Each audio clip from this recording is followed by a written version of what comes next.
Doing out there, first things first. My name is Kenneth Bird. My company's Black Series Edition LLC, Crystal Edge Technology Screens, and our platform we're working on is called Cardboard PC Kingdom.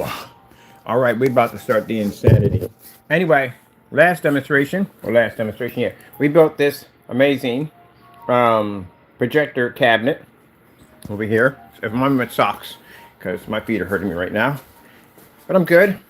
You must be walking around the office with their shoes off because, again, you're wearing shoes all day. But I'm wearing comfortable boots, so yippee ki yay. But anyway, still, I take them off. But anyway, as you can see, we got our nice build here. It's holding up quite nicely. I still got to reinforce the top and put some artwork on and stuff like that. But other than that, it's holding up quite nicely. So yeah, got my projectors in there, all that good stuff. All right, so we are going to do something. Spirit of the moment popped up in my head when we were talking about the PC build. We thought about now putting a PC into the 115 screen that we built over there, because I thought that would be pretty cool. And then we're going to keep it as not PC crazy, insane PC parts, but we're going to have it like a minimum build, like a cheap build for our setup. So I get an idea where we're going to put the computer at. Hold on.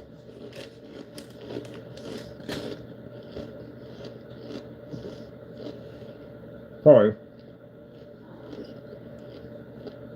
Mouthful of Doritos.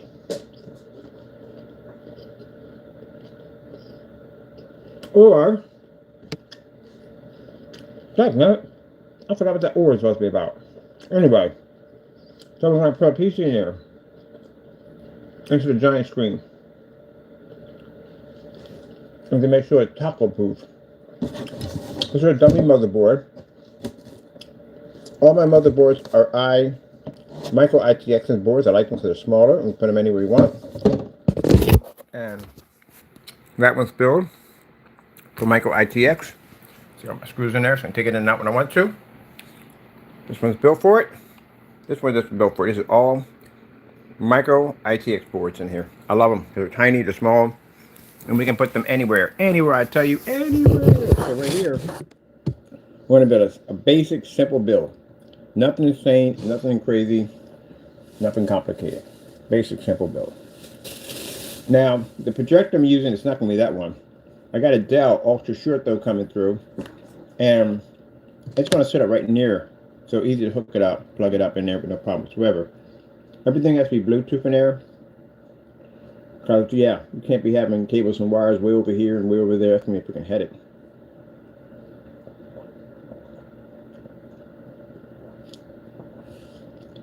I get something to drink. It's snowing in Allentown right now.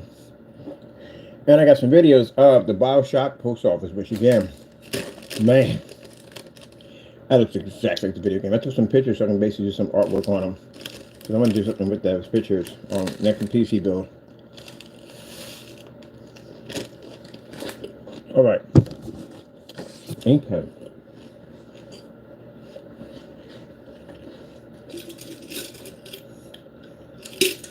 Heck, damn it.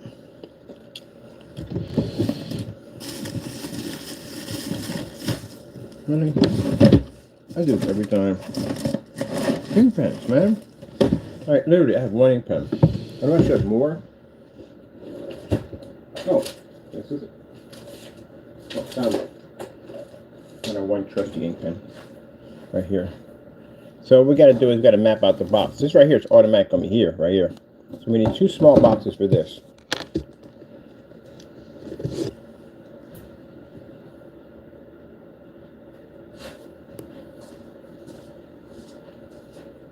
What are you doing? Weirdo, you. Hey, don't get that all over the place over there, okay? There's so much barium, one will do.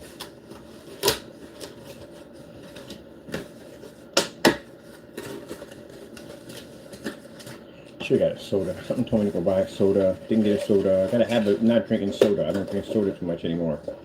But every once in a while, I do need a soda. I need a burp, bring out some air. And I literally did not get a soda. Well, okay, we put these two parts together, and I'm definitely have to go and grab me a soda because I need one badly. I got an air pocket caught in there that does not want to release itself. So these two small boxes I use to make our basic build.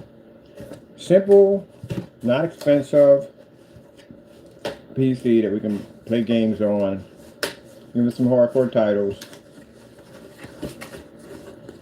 We could do with the graphic card. I do want to do low profile, definitely a low profile card. But we could do between the 3050s, which I like to use, they run just about everything. Or we can run basically 1660s. I'm going to go with the 3050s. 3050 is going to cost me about 180 bucks, 150 to 180 bucks for that card. As for the RAM, 16, that's the basic. All you really need is 16. To tell you the truth, everything does not require more than 16. So that's pretty much it.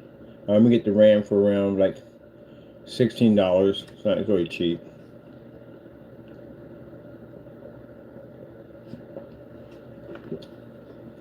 Hard drive, we're definitely doing 2 terabytes of M2 solid state, because again, no extra hard drives laying around.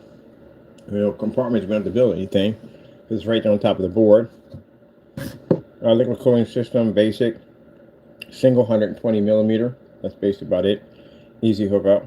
And CPU, definitely gonna go with a 3730 because the 3730s, i7s, they're old. They run just about every application on Steam. I checked. They got a lot of games, and I'm running right now on an i5. Not even a high i5, a low i5, but I'm still running everything with no problem. Also, too, freaking EA. Come on, man. Y'all got to stop with that freaking whole, you got to fill out this whole application form just to play a stupid game. I got the, they have a Christmas sale in there, and I got a Need for Speed for $5 when it costs $70. And freaking go to play the game, and EA just asks us for all this information, like, you need your email address, your address, what you want, my blood type, and everything else. Like, why do you need all that to play a game? It's just bonkers, man. Freaking bonkers. I'm gonna fill out all that mess just to play a freaking game that I probably won't even like. Taco, you're a jerk. You're definitely a 100% grade A jerk. You do some stuff, man, that make me want to kick your butt.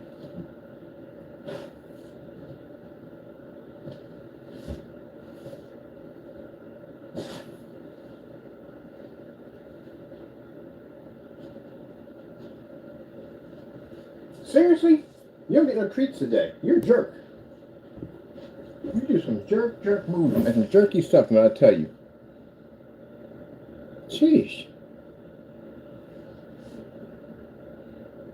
You ever find something your cat did, like the most dumbest thing? He just did something stupid. Always, seriously? Really? That's why I went straight to his hut. He went straight to his hut. And he knows he does something dumb. He goes right to his hut. He's in there right now. He knows he did something stupid. Always. No treats. Not until later on tonight. You get your treats. Because I don't like that nonsense, what you just did. Alright. Let me go with this and this. That's why I went straight to his hut. Because he knew better. He wasn't supposed to do that. And he did it anyway. Let me see. Gotta go out and get some lotion. Some good lotion right here. She puts the lotion on the skin. Every time I buy this filler, I have to think about that part. Alright, this is going to be a fast build. So, when I looked at the bottom of it, we're definitely going to have to make it taco proof. Because Taco will go in and rub his face and short circuit everything from left to right in there. Because he has a habit of doing stuff. He has to rub his face on everything. By the way, that's how cats mark their territory. But you believe it or not, it's actually true. I looked that up. But anyway, so what we got to do is seal it off, put it in a peekaboo window, but we're going to have to punch a hole from the one side to the X so we can get airflow back and in and out of there. I'm not worried about the liquid cooling system. You can block those things off and they're pretty good. It's the M2 and the video card. This is our template we use right here for cutting out for our power supply. Power supply is going to sit on top. I'm not going to drop it low, because if I drop it low, it means I have to put a stand underneath it. If I put a stand underneath it, it's going to raise the motherboard too high, which is going to cause the graphic card to connect to the bottom base, and that's going to be a headache. So, let's get working on the motherboard first. And then after this, we have another build coming up. This came out of nowhere, so I'm going to get this done because this is an easier build. But we're going to be building a console table for your consoles with an overhead projector that'll run off a Pico projector for your gaming. And the whole thing will come apart so I can just assemble it and put it somewhere in here and bring it back together. Which right now I'm looking at some really heavy magnetic systems that can just connect stuff together, locks together. That'd be so much easier than Velcro.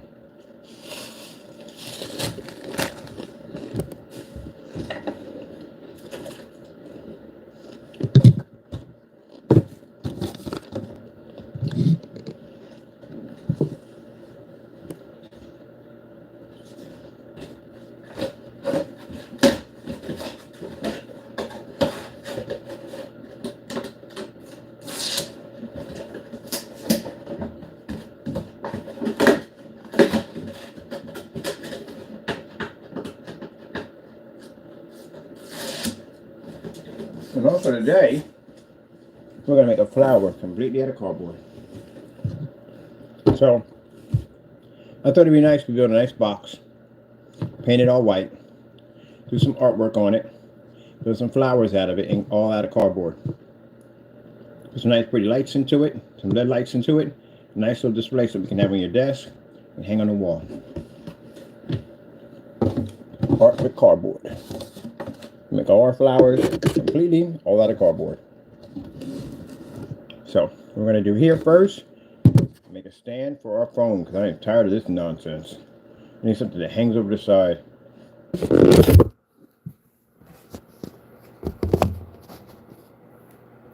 Ta-da.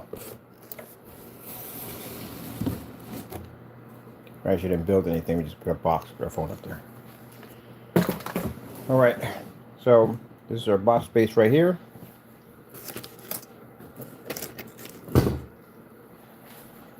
Oh my goodness. I gotta tell you, we just got finished talking about this. We literally been talking about this.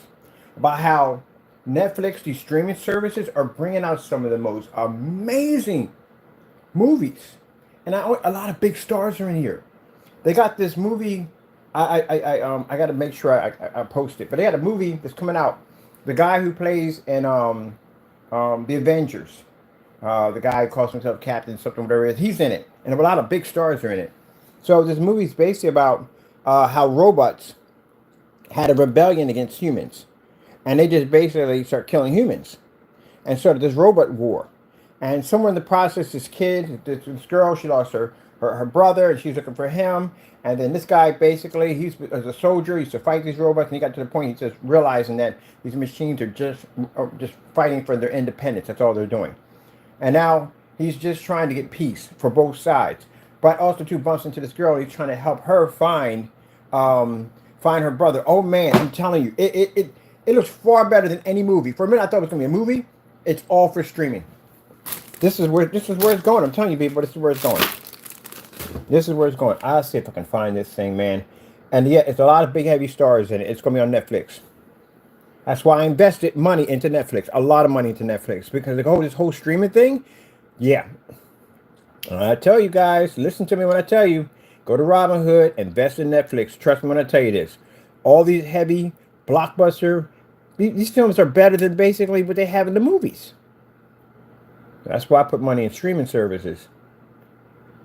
Let me see. What was it called? It's called something crazy. Hold on for a minute. Hold on. I got to bail out for a minute. I got to find this movie. It's on my phone. All right. The movie's called The Electric State. Look that up. I'm telling you, people at the comment sections were saying, man, this looks better than any Marvel movie they made. It's jacked up, but it's true. I know people got offended off that. Like, no, not Marvel. No, I'm dead serious. I'm dead serious. The last, let's just say any Marvel movies, let's just say, after Stan Lee died, it went downhill. The movies have been crap. Come on, the movies have been crap. The Marvel movies have been absolutely horrible. I don't even watch them anymore. I haven't watched since Stan Lee died. But yeah, better than anything in the movie. Electric State. Electric State, the trailer.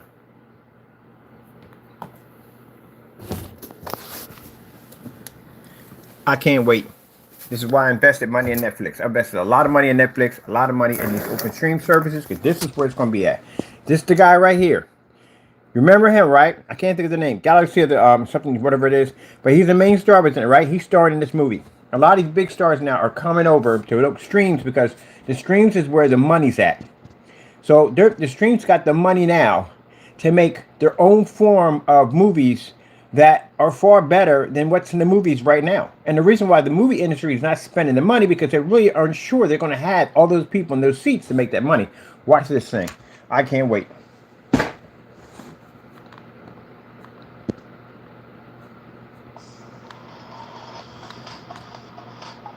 It's coming out March the 14th.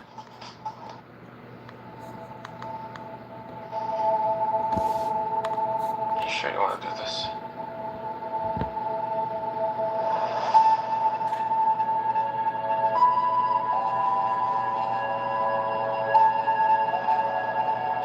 Right now, all of us have something in common.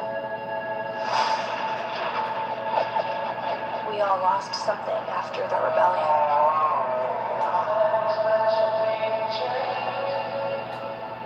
Robots lost their freedom.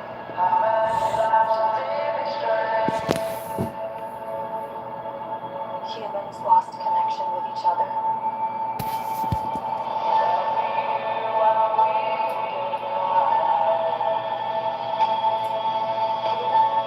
And I lost everyone I loved.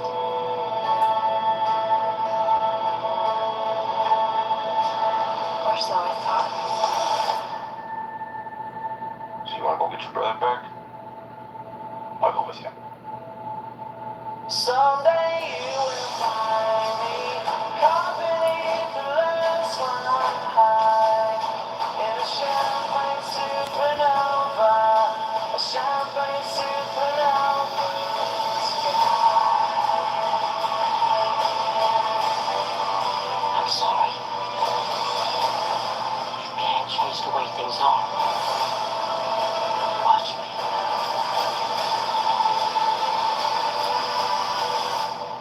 Get ready. You ready for what now?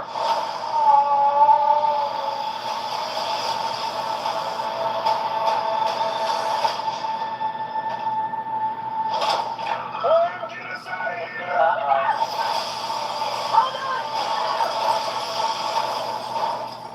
Look over.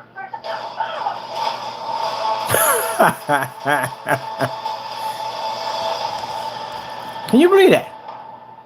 Now you see how they're launching their movies?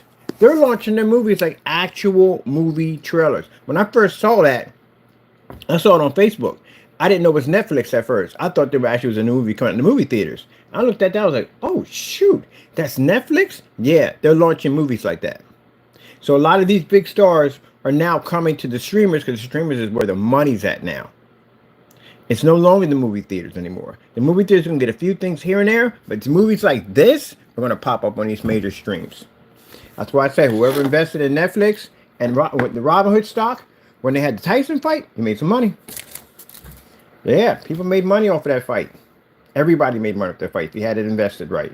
So yeah, this is the reason why I tell you that put your money on Netflix because this is what's going on right now. I've already traded. I got stuff right now on NVIDIA, which I'm keeping, but majority of my stuff went over to Netflix and some major streams. They're going to get Wednesday. Wednesday was one of the most popular watch episodes on here. The highest. So when there's more people watching this streaming, when more people are logging on to this, their stock starts to fluctuate. It starts going higher and higher and higher. Yeah, there you go. So that's the future right there. This is going to be the future. Our technology is going to blow up. Anybody who's in the home theater, you're going to blow up. You know why? Because more and more people are now buying home theaters, movie theaters for their homes. There you go. That's the future right there. That streaming service, that's the future. And can you watch these movies in your home? Yeah, they showed you in COVID that you couldn't go to a movie theater. You were literally watching blockbuster hits in your home. So they can do that. Yep, that's what it's going to come down to. On top of that, more people, I think, ever since people had a chance to sample what it was like to watch a blockbuster movie that just came out in their home, the freedom of just being able to sit down and just relax in your own home, Not having other people screaming and yelling behind you, or somebody kicking your chair, or dumb nonsense, fights breaking out. That stuff, or going to the concession stand and literally paying for so much money for food that you literally put a down payment on a house. You know, it's too expensive now. You go to movie. It was me and my ex would go to movie theaters. My bill was like $80, $90 for a hot dog, some pretzels, whatever she was eating at the end of the day. It is no way in the world. And you step out of going to a regular restaurant, and it's like nowhere that price. Like, how are they getting away with that? It's insane how much money the food cost. $13 for a bucket of popcorn. Like, you've lost your mind. But yeah, you pay for it because you know why? You want food while you watch the movies. You want to. Nobody wants to watch the movies without no food. So they know you're going to buy. So let's charge them to the roof. And you can't bring food in. So yeah, it's been a hustle for a long time. But the movie theater experience, I think the only way it's going to be to survive, unless the show has something, like the 4Ds, the 4D movie theaters, you really can't get that experience unless you're super rich and the whole rocking back and forth and smoke blowing out of the ceiling. That and the drive-thru movie theater. That's the only thing that's gonna keep it alive. But other than that, yeah, they're Netflix. They got movies like this, and that thing literally looks like it's labeled. Even looks like an actual movie. So when you got stars like that, I can't do the movie he was in. It was Galaxy or something.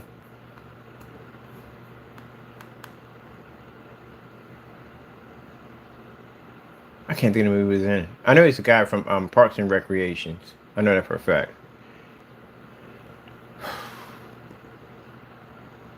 What movie is the one with the guy named Groot? No, not Groot. Groot. I didn't get that mixed up. Seriously? I can't think of the name. And they got a statue of this guy sitting around here. Galaxies of the what? Galaxies can be classified into No. I can't think of the name of it. I really can't. It's on the tip of my tongue. I can't figure what it is. I know you know already. From they're like, yeah, it's this. It's this. And yeah, no, I can't hear you right now, and because I got the whole thing blocked. But yeah. Oh man, I gotta think of this name. Something of the galaxy. What movie involves a character named Groot that is a tree?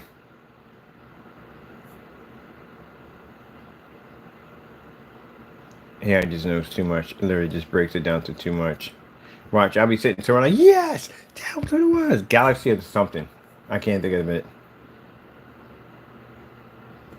What movie had Groot and Rocket Raccoon? Rocket Raccoon and Groot. Guardians of the Galaxy. I don't know why I could not get that in my head. Guardians of the Galaxy. So you know the person who played in Guardian of the Galaxy, right? Star-Lord. Yeah, Star-Lord. That's Star-Lord right there. Hello? All right, hold on for a minute. Give me a minute, people. Hold on, I'm gonna stream right now. Hold on. So yeah, that's the guy. Hold on, right there. That's the guy who basically, who's playing in that movie.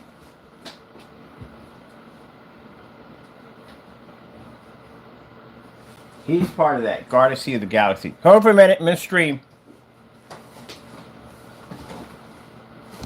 Outside of my door. I'm working. Do not like to be interrupted while I'm working. Let's see what this is about. Give me a minute, people.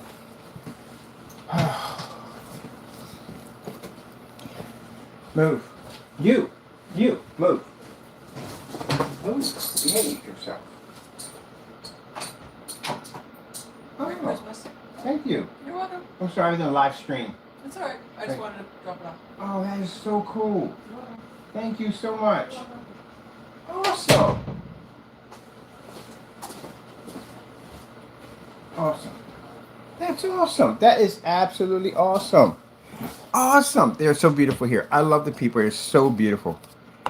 I got a Christmas gift from them. That's awesome. All right. So yeah, the guy from Guardians of the Galaxy, that is the guy who basically, who's in that movie. So you got, that's a big star. That's not a small star. That's a big star. So you got people like The Rock, Dwayne Johnson, big major stars that are now gravitating because, again, they got to make their money, right? They got to make their living, even though they got more than they need, but still. Bigger job, bigger toys. But anyway, so they got to have, and some of them like to be in that limelight. So a lot of these movies are coming to Netflix. And that's where you're gonna find a lot of these big stars at. I remember a time you wouldn't even find like really name brand movies at Netflix at one point. There are a lot of B-rated movies, you know what I mean, stuff like that, you know what I mean, low budget movies. And then they started hitting some really heavy hitters in there. And they had all the stuff like you would find on the regular, like you go to like all the heavy movies you can watch right there. Now they got actual movies on there now. Actual movies with big heavy hitter stars in there, not low budget stars that you seem like probably like 70s or 80s or something like that, or 90s. I still can't believe that. I saw that title, man. I can't wait. And then they got Lady Gaga. Lady Gaga is going to be starring in Wednesday. That's a major music star. She's going to be starring in Wednesday. The series for Amazon Prime, they have Fallout. And Fallout, you haven't seen Fallout yet, you missed out, because Fallout is absolutely incredible. And I've never played the game before, to tell you right. I went and started playing the game literally because of the whole series. The series was absolutely incredible. So they got major stars in there too. So Macaulay Culkin, if I say his name right, he's going to be part of that too. He's definitely going to be part of that. Hope she smelled the oranges. I got oranges, the orange scent for the oranges. I'm not even going to open this up till Christmas. That's the kind of person I am. Look at this. It's cool. I don't know what's in there, but I'm going to open it up till Christmas. So I'm going to leave it right over here. That's I'm sentimental on that. I'm going to open it till Christmas. That is so cool. But anyway, yeah. So major stars on there. It just tells you right there that if you're in the home theater business, man, you are going to clean up. Because again, more and more people, and more people I've talked to, they want home theaters in their home. They want the big movie theater experience. They don't want to be driving to the movies. They don't want to pay for parking. They don't want to deal with the crowds. They don't want to deal with the screaming and yelling and all the carrying on them. And then on top of that, whatever nut job's going to come through there with some freaking assault rifle at the end of the day. Yeah, that kind of freaks me out when I watch Batman. That nonsense went down in there like that. Yeah, and the movie theater's on the way out. I think the only thing that's going to be around is pretty much, like I said, the 4Ds. This is going to bring out some really high-end 4D, 5D, something kind of like displays where you really feel like you're actually a part of the movies, which they do right now. That, if I go to movies, that's what I watch. I watch those. I like those. But and the drive-thrus, I've been to a couple of drive-thrus, which are actually pretty cool. Yep.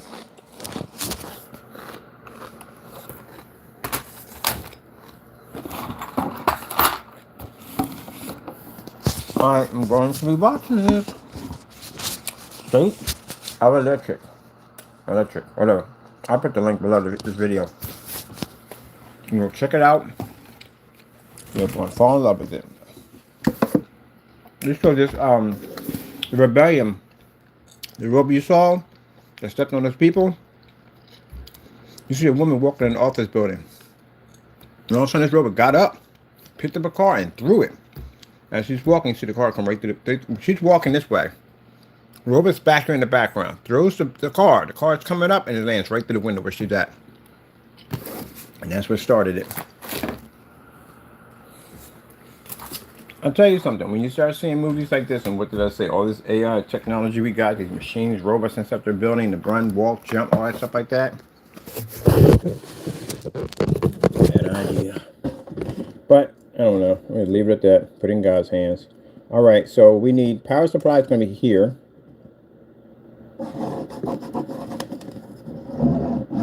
This is our template for our power supply. So we're going to put it here. Power supply is going to sit up top. So we're going to put a peg system in here so it doesn't move or go anywhere. It just stays in that one spot like the one we have over here. And we should have that. We should have pegs for that too. I'm pretty sure it came with the box that I came with.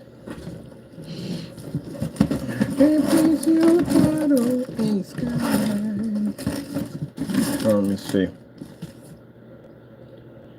Oh.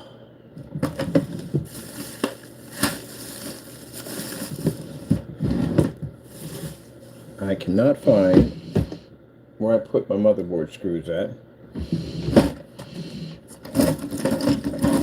So I gotta learn to start keeping track of stuff. Got my cabinet. And the object is to put things up so we can find them, not lose them. Forever find ways to search and find them, because this is a fast build. We should be able to cut this out and be done with it, but unfortunately, I have a bad habit of not putting stuff back. Well, I do sometimes, but most of the time, no. Oh, here they go, right here, in the door. So we're going to use post for this. And Jiminy Cricket, where are the posts? Oh, here they are. These posts right here are going to be perfect. We need to measure where, well, we need to get a power supply in here first. So we know exactly where the posts are going to be at. Because they have to fit in there just right. So it doesn't move, it doesn't shift. So that's good for the posts right there. We have those. We have to get another set of these because we're out of case screws. And as for our motherboard fit, which I had you guys somewhere else. We weren't hear you up here. My bad. I know they gave out gifts and stuff. That was pretty cool. They would pick up Taco's Christmas gift. Taco likes the same thing he likes everywhere. Giant stuffed mice. That's what he likes. And chase around and have fun, right? Oh, you knew who that was. That's why he didn't move like that. He didn't move at all, period. Because he knows the owners. Do the owners know I have a cat here? Yeah, they do. Matter of fact, one of the owners, both of them have cats. They both have cats. They're both cat lovers. They have big feline cats. Yep. So every time I come in here, it's interesting because we'll be talking and he'll get down on his knees, puts his head in the cave, like he's trying to get out. He's trying to get a look at Taco. He said, "Where's he at?" He's in there somewhere. He said, "Okay, come here." We're trying to get Taco's attention. You can talk to Taco. Taco's in his cave. Yeah, I heard you. I heard you. Yeah, he's a cat lover. So every time he comes in, he tries to pick up Taco. Like, no, Taco's not that type of cat. I know he might gravitate to him. Who knows? He does. He gravitates to people from time to time. All right.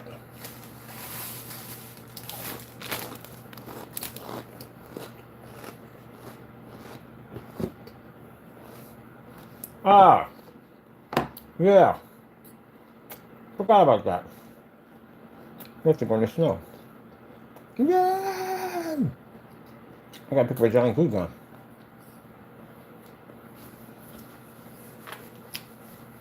Challenge accepted. All right. See bags of Doritos over the pan. Yeah, that's me. Oh man, really? Come on, Mr. Butterfingers, get together. Waiting for the glue gun to heat up, and we're good to go. So we're gonna put these two together. Motherboard's gonna go on top of here. Gonna set it like so, like this. Over here we have our whatchamacallit, we have our power supply, and we need the template. Come on, man, chill. We need the template for the whatchamacallit, for the cooling system. That's it. Simple build. Nothing crazy or insane. It's very simple. And then what we're going to do is we're going to run I'll shoot the projector is going to be close to the screen. I'm going to run everything from there. And then the screen is going to be using the gamer paint. So building a gaming PC, going to a giant gaming screen. Using the Apex Black technology. Look at you. Extra furry and all that stuff. Extra furry and all that stuff. Extra furry. You can't help it, can you? The order's at the door. You need to open the door and say hello. Alright. Hello. Hello. Hello. Excuse me, Taco. Ouch.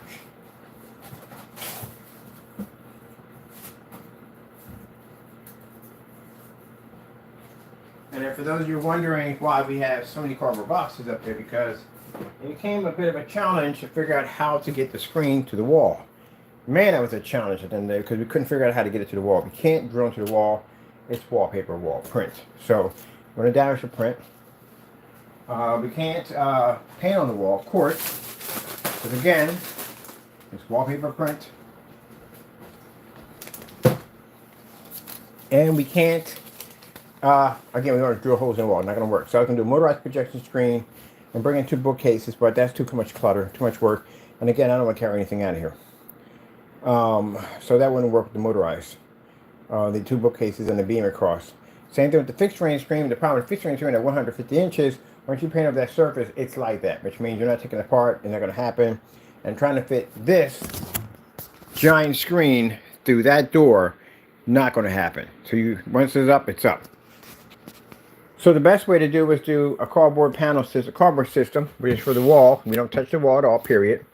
Make a whole cardboard wall, as we did here, and basically put the panel systems up, and we get that. This is a result to a cardboard and panel system. Right there. Works much better, and we never touch the wall. Then we get ready to leave out here. It's time for us to move on. We go from next time we can probably do the whole cardboard panel system again. It was easy. Cherry truth. Instead of we bringing a whole bunch of lumber and cutting this and cutting that, just put that together. But as for leaving right away, nah. We got plenty of time to build here, plenty of things to do here while we're here. So I'm talking about probably like in a year or so. I got a lot of things I want to do. A lot of my connections are down here, so I'm good. All right, are we hot gluing yet? Oh, we're hot gluing already. Yeah, hot gluing. And Doug. Just gonna put our hot glue here, on our sides here, here, here, and here. This is going to be for our motherboard.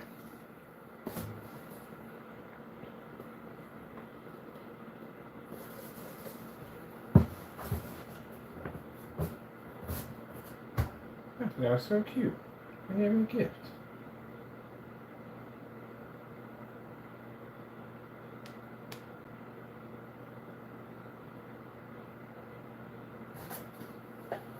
I bought myself a gift already. I went on Steam. I got to go on Steam with me another couple more games. Bought some games for myself. To write that EA wall, I got to get around that nonsense. The freak. Seriously, EA? You need all that information to play a game? I mean, you already go through the whole formality of basically them signing the contract. You know, do you accept? I mean, they got to have all your information. You know why? They're going to bombard your email account with a whole bunch of dumb nonsense. Like, oh, we got a discount on this. 40,000 emails. That's almost as worth as Temu. Temu did that nonsense. Sign up for them. Send 40,000 emails.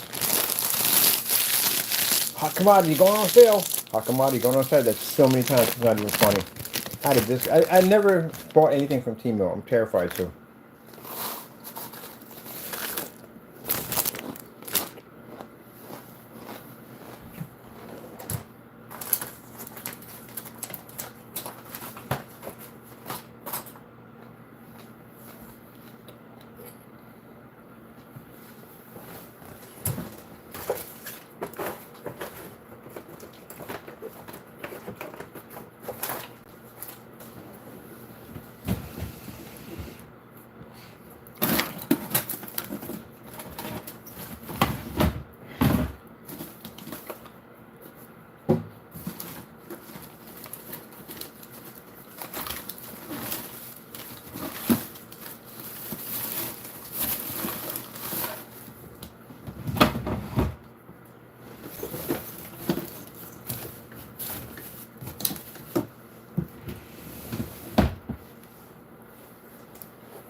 Gonna make a superstar right out of you. Don't stop me now. I'm having a ball. There we go. Gotta keep the templates together, man. I mean, halfway across here, over here, and there. I really gotta keep track of this stuff, man. I'd be losing stuff left and right in here. Right. Look at the cooling system right here. Same size as a 120 millimeter liquid cooling system. All right. Where is the knife at? Which I'm probably lost again. And I'm supposed to go get soda, which I haven't even got yet.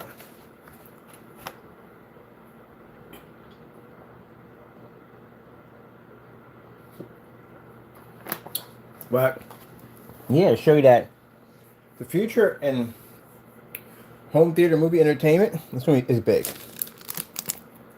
More and more of these sites, more and more of these blockbuster hits are passing to streaming. More people are going to be watching this at home. More people are going to pay for that big theater experience.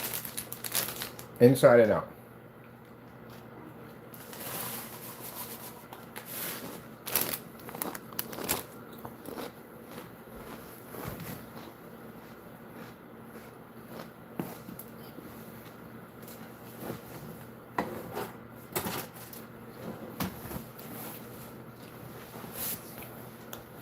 All right, where to put that at?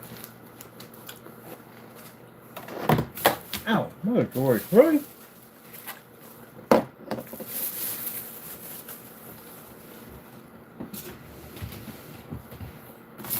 Now, this is the reason why we've been advancing our technology in ambient light projection, because, again, people are going to watch movies with the lights on or off. They want that option.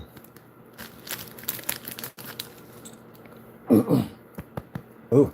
And think about it, the ultra short throws are investing their money, projectors are investing money into projection screens, not projecting ultra short throws, because again, you're going to see more and more ultra short throws in living rooms and everyday areas you're going to have TVs at. In order for that technology to be able to advance to that level, it has to have a screen that can allow it to be used in that environment.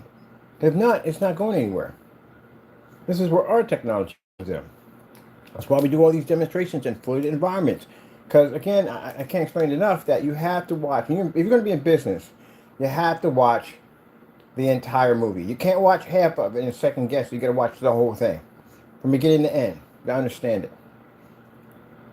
Because everybody else you're going backwards. You're making products that you're cutting corners.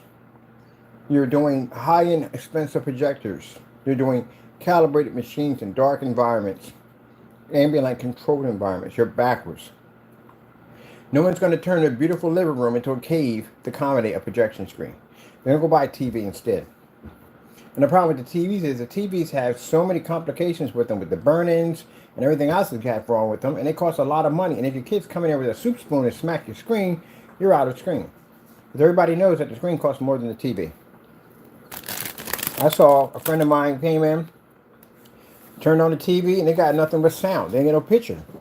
And the GPU burnt out in their motherboard. And that's it. And when they trying to contact them and try to call, they're past the warranty. And of course, it's going to cost them too much money for those parts. It takes too long to get the parts in. So, by buying a whole new TV, which they end up doing.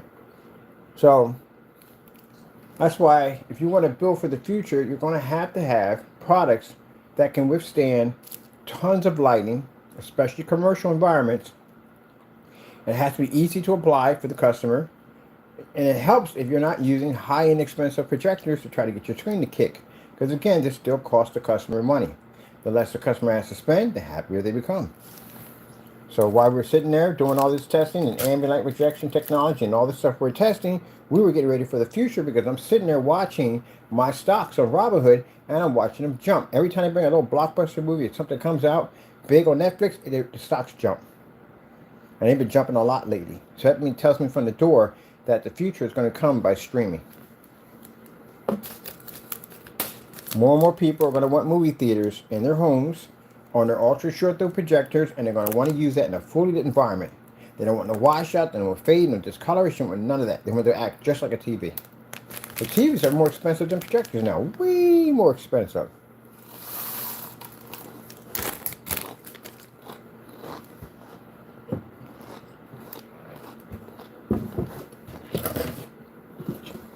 You're not even getting that true widescreen experience of a TV. Unless you're going to go out there and spend that money, and that money's going to be very expensive. Other than that, you're not getting that. Projector, got the right one, ViewSonics. They can switch from 1610 to 235.1. Full widescreen. If any deal with an OLED will cost you at 104 inches at 235.1, extremely expensive. Imagine if that was an OLED TV. How much money that would cost you. So, on top of that, you can have a screen outside, a screen inside if you want. I've seen the TVs for outside. They're small and they're expensive. About 30 grand for a 20 inch.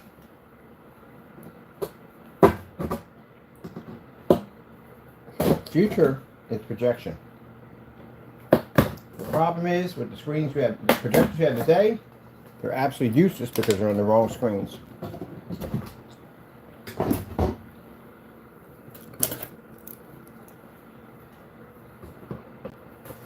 You know, while everybody's been sitting around trying to figure out how to take us out, we're sitting around there watching these major streaming companies and watching the blockbuster movies that they're loading onto their accounts. All these stars, the big time stars that are gravitating to streaming networks, lets us know at the end of the day we know where the future is going. So our engineering more advanced technology to be able to absorb as much light as possible. All right, that right there works pretty fine. So this is going to be for this. Come in for here. I mean, the video card's up top. Video card's top there. Then maybe we should switch the power supply here. Power supply should be there instead. Put that over because it'd be too far away. We need a fresh box. I'm not using this. That'd be better for a building company. Raw. Top of raw. Raw. Raw. Raw. So that's where that comes in at. And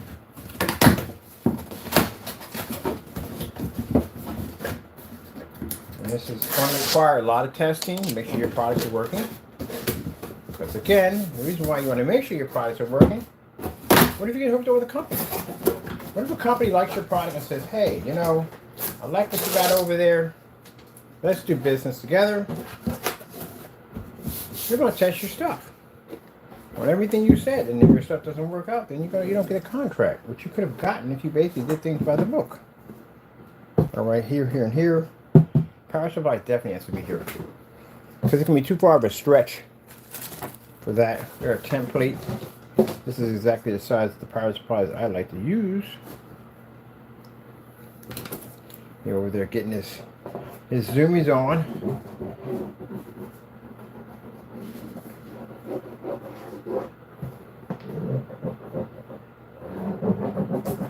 And when I had the cinnamon,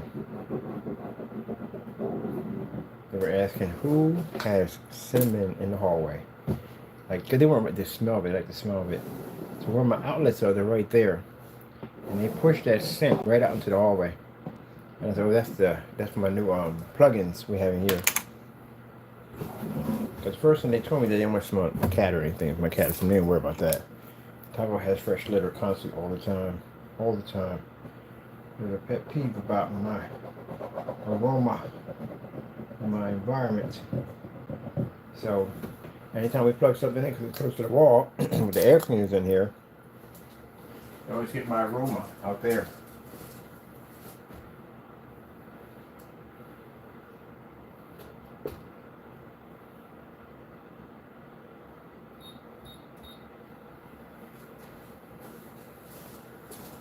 Just in my air cleaners.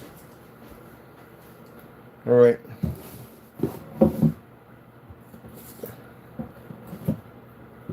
And this should be liquid cooling system here.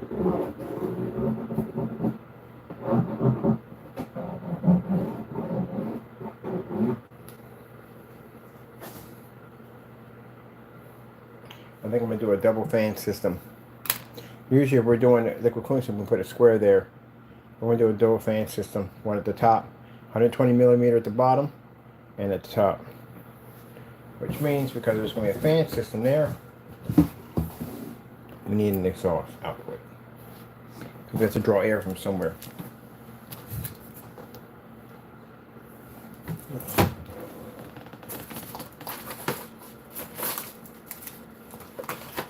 These things right here for the remote control are the perfect size for exhaust fans.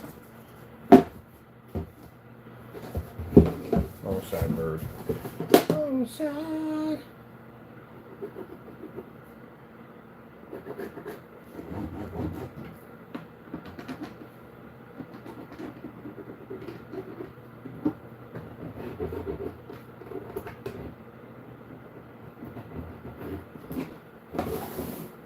All right, that's for our nice baby.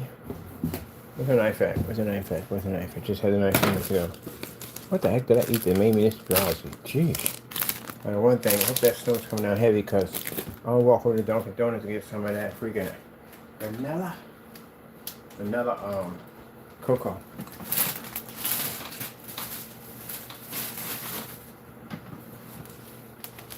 Gotta go downtown.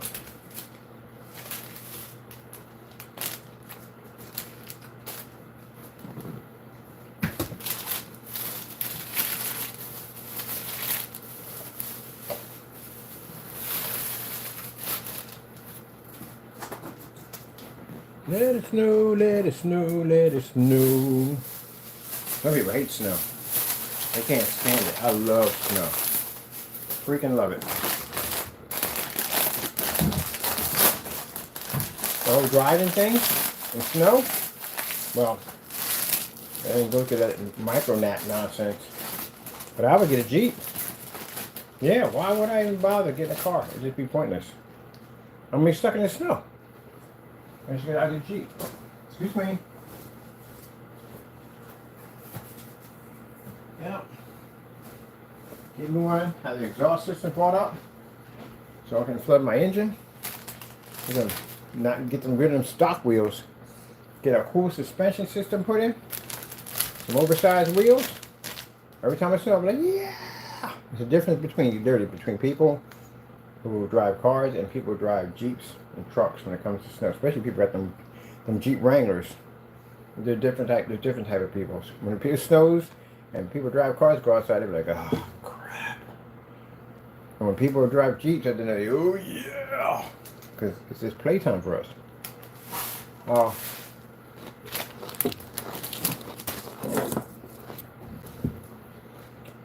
Of course, my military vehicle, because they said I have to undergo some tests for these little micronauts have been popping up, so I can get my Jeep. I'm doing to get a Jeep Wrangler. There's so many kits on that thing you can add to a Jeep Wrangler.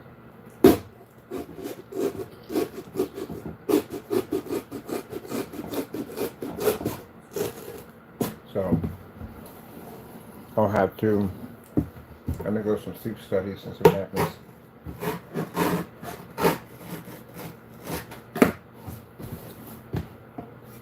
Then get my Jeep. And then later on, get my military vehicle, which I want. For me, big cars are beautiful vehicles, don't get me wrong, I do. But I have to have a vehicle that works. I like vehicles that work, that's my thing. Because it's a vehicle that can make money. I can haul stuff back and forth, make money hauling. You know. Yeah, you can make money with your car, because they got lift, all that stuff, you know. But I like vehicles that, you know, can do heavy lifting, towing, all that stuff. I like those kind of vehicles.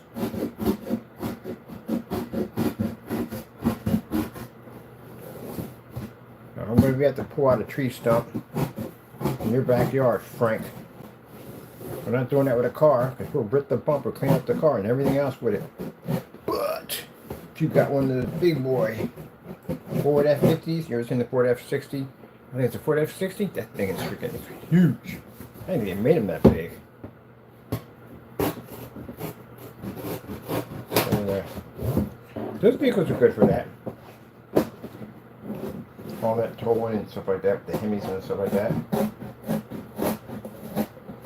But honestly, I think in the snow, like really heavy snow, the Wrangler would do much better. They're like, I beg the difference, Mr. Bird. If you got a souped up one, then yeah.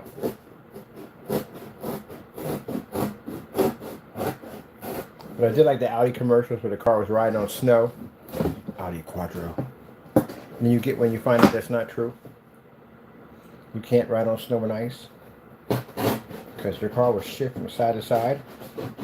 And you will crash just like everybody else. Remember the commercials with the Audi Quattro? They had Quattro. They had the Indian or Eskimo. He put his ear to the ground like, what do you hear? And the car would come by on ice. You're doing that's a professional driver in there, right? Because it says at the bottom, do not try this. These are professional drivers. They don't drive on ice.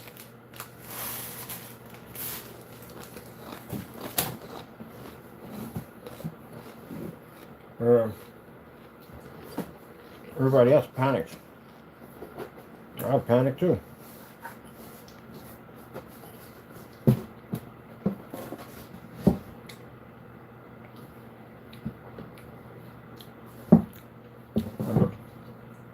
You tell me we put this in correctly.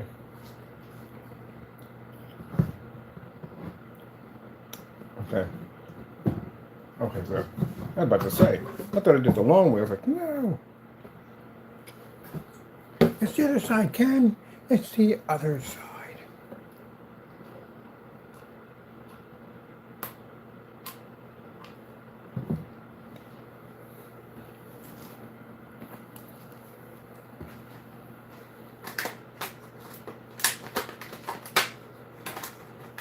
Cadillac with the seat warmers. The luxury of Cadillac. They had seat warmers in there.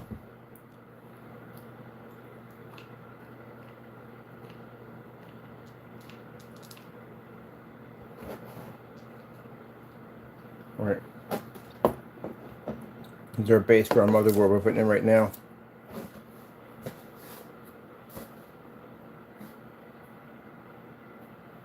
I hope I'm right on this.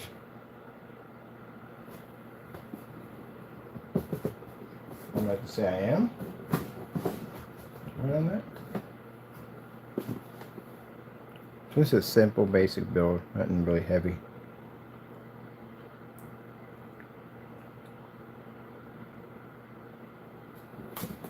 So we got our motherboard here, power supply here, we're just going to step on a peg system, locked in, we're going to drop it down below. Liquid cooling system here, dual fan setup. That's basically about it. And let me see, if we're going to be running the from here, it's got to go from here out to here, so we need a port there. Make step up, I'm never like a.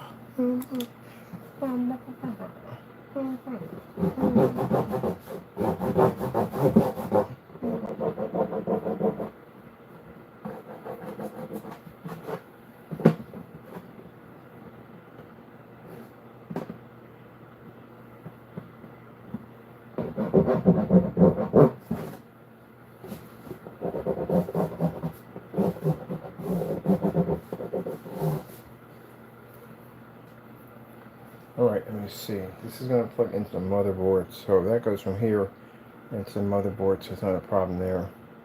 Doesn't remove any power at all whatsoever.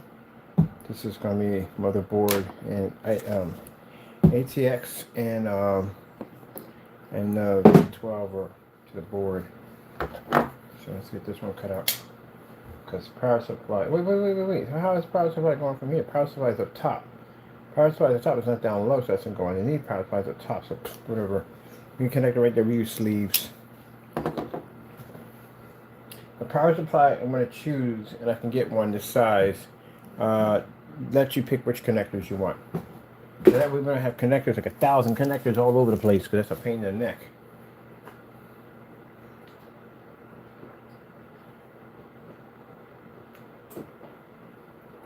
Man. Good lemon juice. Okay. Waiting for the snow to build up outside. That's what I'm waiting for. We need the snow. This is all cool and good to go. Now, next stage, ladies and gentlemen. Ladies and gentlemen. Let's get on the floor. We got things to do. I'm going to put it down there in that little box over there. So bear with me, people. Bear with me. See, we need our box system. Where's our box? We put our whatchamacallit into. Is it back here?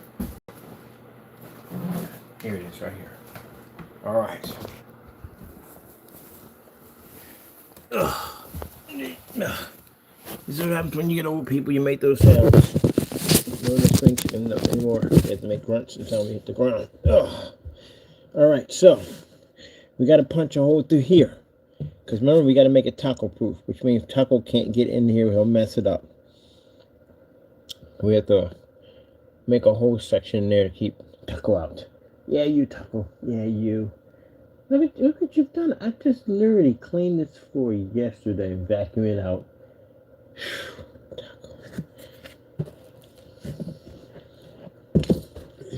Don't blame me. I'm just a baby.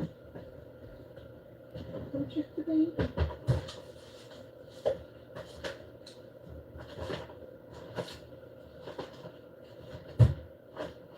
That's the line curve you make. I'm just a baby.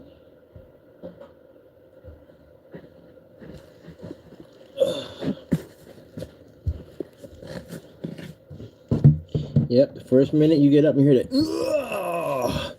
making sounds. If you're lifting powerlifting weights, you know it's about to go down. It's about to go down, baby. You're about to reach that age now. You make that sound when you get up. And as you get older, it gets louder. Yeah. Halfway across the room, screaming. I don't work out every day, and I still make that sound when I get up. Yep. Yeah. Everybody was like, when does it stop? It doesn't, it just gets louder. That's what it does. Just gets louder.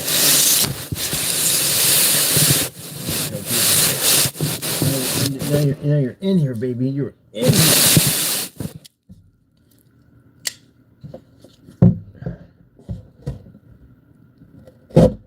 Oops. I wouldn't have gone that direction, right?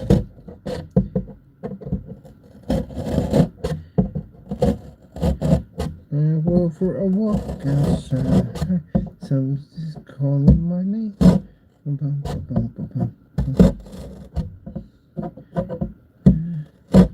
Gotta get out, get some of those rays. Everybody's somewhere someday.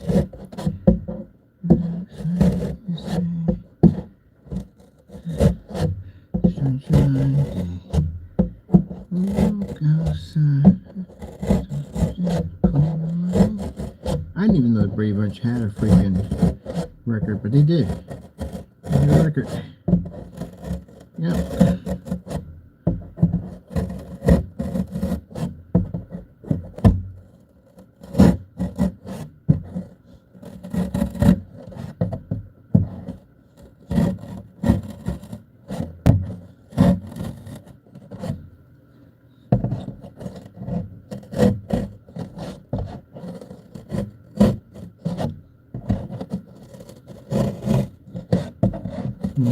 Get this done right here.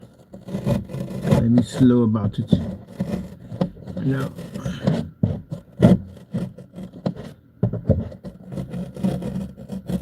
there's the Easter knife in there. Little cut marks. I remember to grab this so it doesn't basically tear it.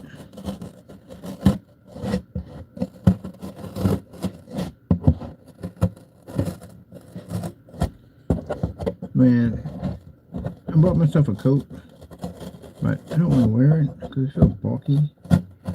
And I think I'm just going to, this year, okay, hold on for a minute, just fighting me a little bit.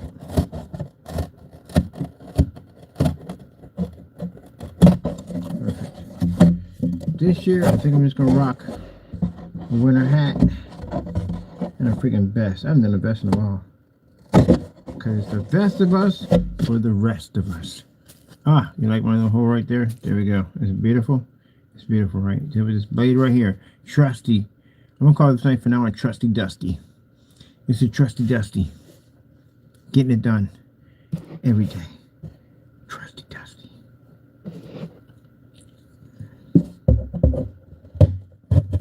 We're going to have to reinforce this whole section because it's a pillar.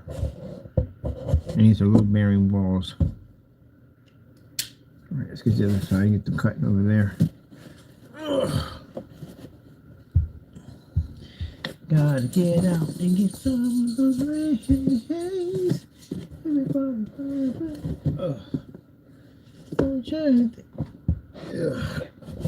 Not exactly perfectly across all the way around. No, not really, to tell you the truth, honestly.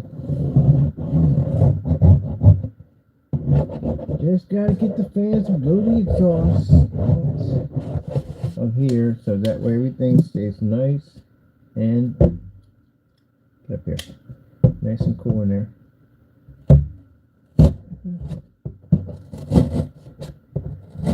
The creativity, the building, the design. There we go. That's what we're doing, people. Designing new things with copper. A lot of work. Let's cut these in a second.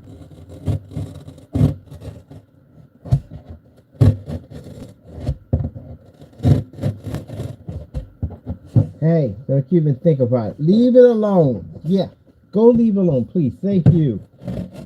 Gee whiz, Louise. I already tell her to tap the phone. Over there looking at the tap of my phone. Like, seriously. You gotta be kidding me. Here's Johnny.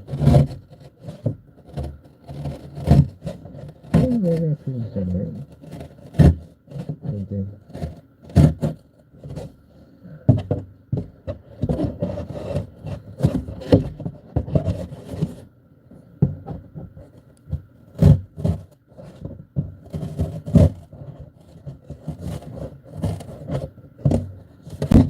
There's Johnny. There we go. Ouch. What the heck? What the heck? Oh, the PlayStation.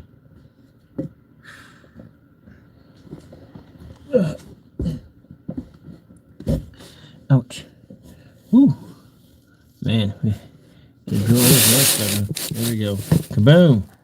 Alright, so we got exhaust going out from one end out the other. So that means any heat builds up in here will be good to go. Because we can't have this open because taco. Wow. Anyway.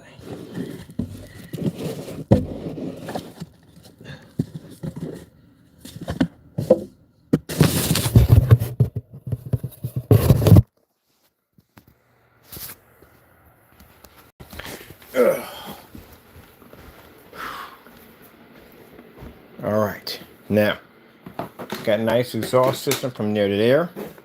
This is our whole PC setup right here. Fits in here quite nicely. I'll put it right there. Gotta adjust it if the floor has to be pushed back some. I'm gonna put it right here. So, right here, we got enough room between here and here for the fan to run, because that'll keep it nice and cool. We don't have to worry about that. Over here, we have our fan to blow air out, suck air out of this case. We have motherboard right there. We have liquid cooling system that'll connect the motherboard right there. Power supply will connect in there. Bam! Done. That's it. Yeah, that's pretty much it. And then our exhaust fan right here to bring air in for the PC we're going to have that for our liquid cooling system here. All wireless keyboard, everything you do. All Bluetooth. Gaming inside this giant massive screen. Yeah. That's how we do it, people. That's how we do it. Now we remove this so Taco doesn't figure a way how to get himself in there, because he will. He likes to squeeze himself in little holes. Don't you, little monster? Hooah. So yeah, thus and behold, our little PC ports, which I'm going to adapt to reinforce those. Or probably not, because we got right there. Alright. And we have to make sure we have make a little peekaboo window so Taco does not go in there and tamper with stuff.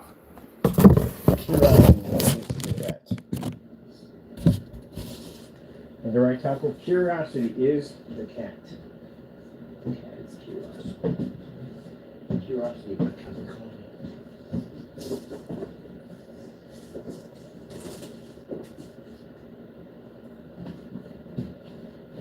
Have a new cologne, Curiosity by Calvin Klein.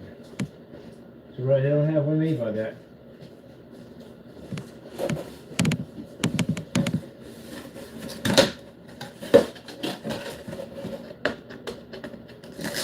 The new cologne is Curiosity by Calvin Klein. Alright, now we're going to put the peekaboo window in.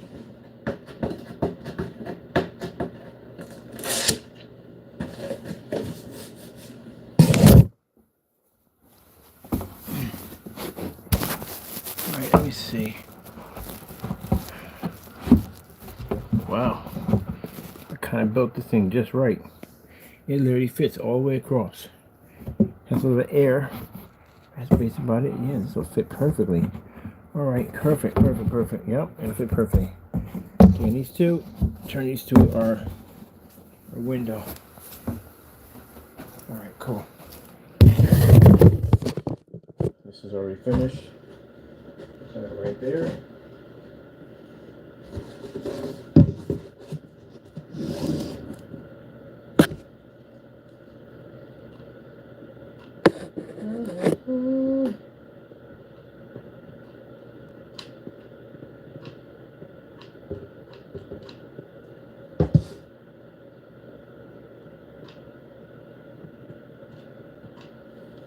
Yeah, I usually don't do the whole gifts thing, you know?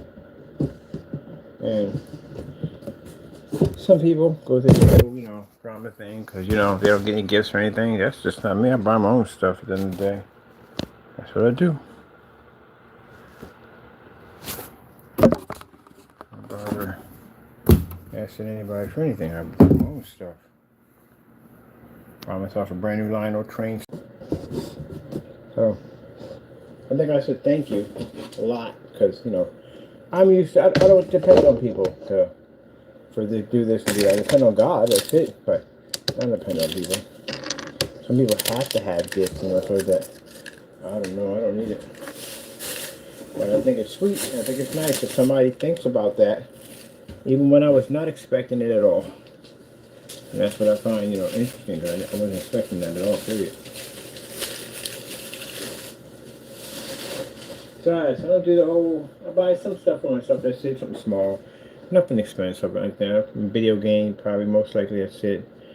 You know, something light, not expensive. Because Christmas for me is more about just gifts and all that stuff. It's Christ's birthday.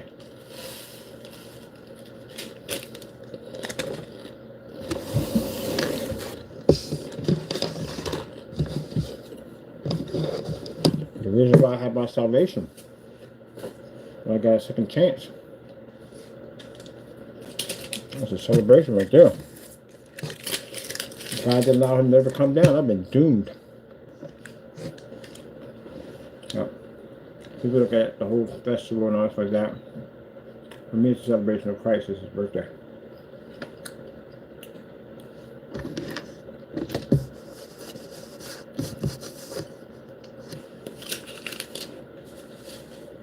He just says, well, if I'm through Christmas, kids should get something. That's all understandable. But as you're an adult, yeah, you'll get upset because, no, and forget what Christmas is all about.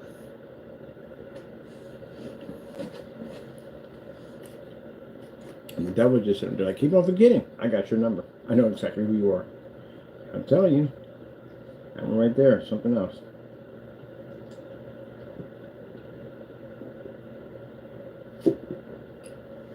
You're breathing. You're functioning. And you have the opportunity to be saved. It's the best Christmas ever. It ain't gotta be that way. Got my breathing back. My lungs are healthy. Not only inhalers and medication anymore. Business is taking off well. Got a little waffle cat over there. Me and my little buddy boy. Mom went home to see Jesus. That's fantastic. No more suffering for her. Yeah. Everybody is a blessing all the way around. Yep. So, I'm happy. But I have nothing at all, I'm still happy.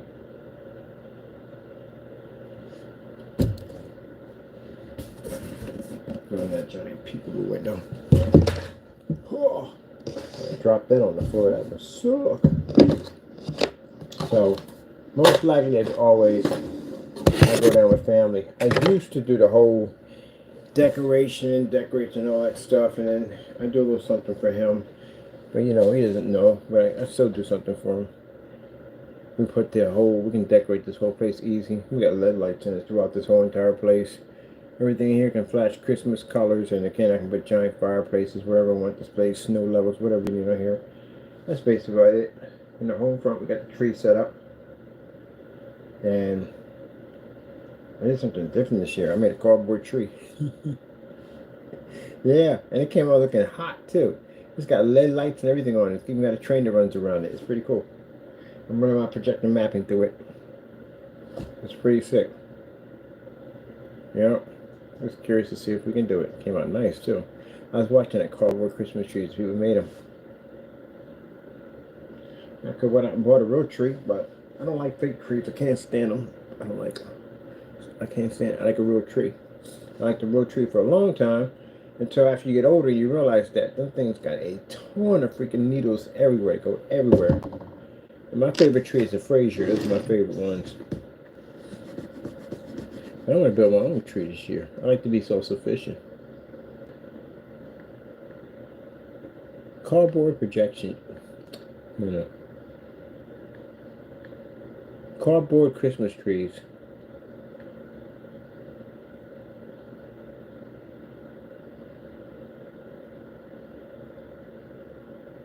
Right, she builds these cardboard Christmas trees.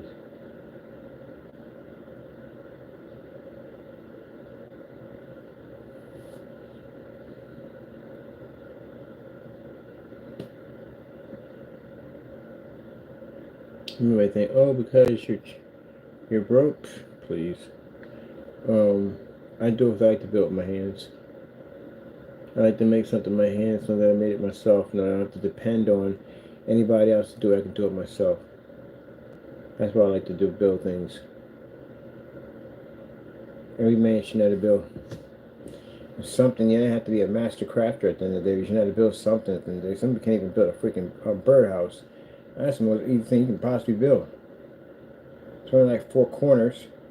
Got 2 for the top.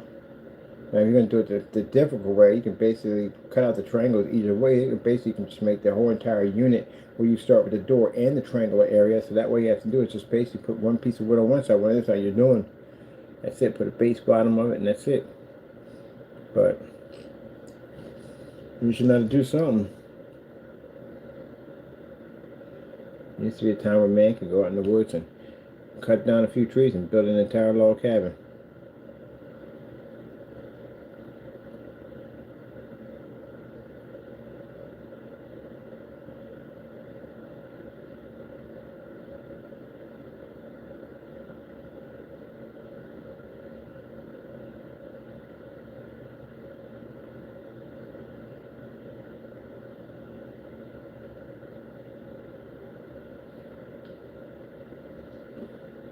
Okay, let me see. This is done. Let's put it in the whatchamacallit now. Yep. Nice. Everybody should know how to build with their hands. Something. And you can learn. The thing about it is, with YouTube having so much vast information on teaching how to build just about everything, you should know how to build something by now. Literally. They teach you how to dig your own wells and stuff like that. All kinds of stuff. You should definitely know that stuff right now.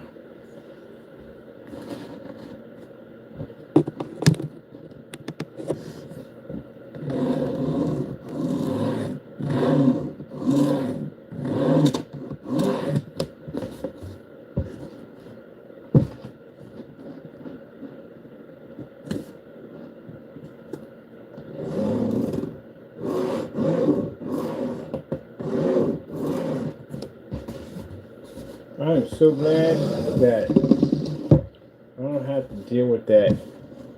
You know, you got family members that come in that people don't got family, they don't get along for jack. You know, they don't get along for jack with them. And they're going to be there. They're always going to be there.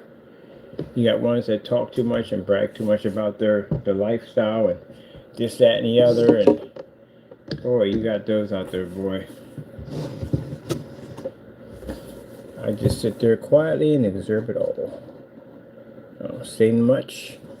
I only talk to a few people in my family I'm close to. And that's it. I just sit there and just observe. That's it. someone doing time travel and just there to observe the activity. That's it.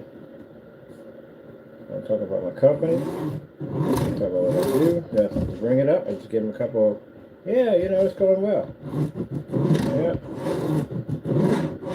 Don't say anything to them. Whee.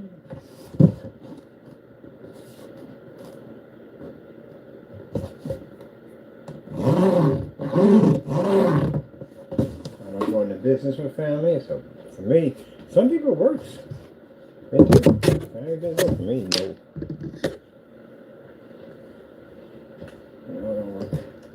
Not for me. I tell people when to know.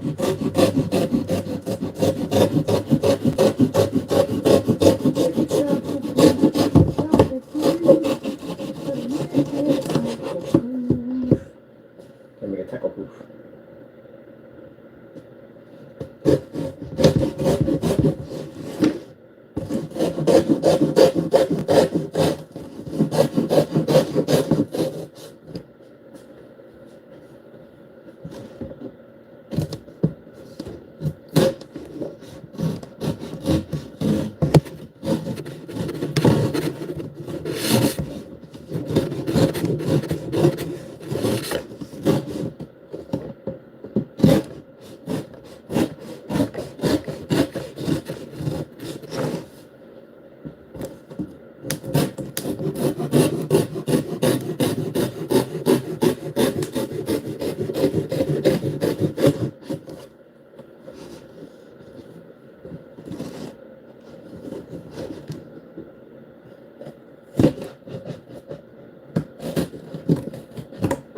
Let's have a little fight here.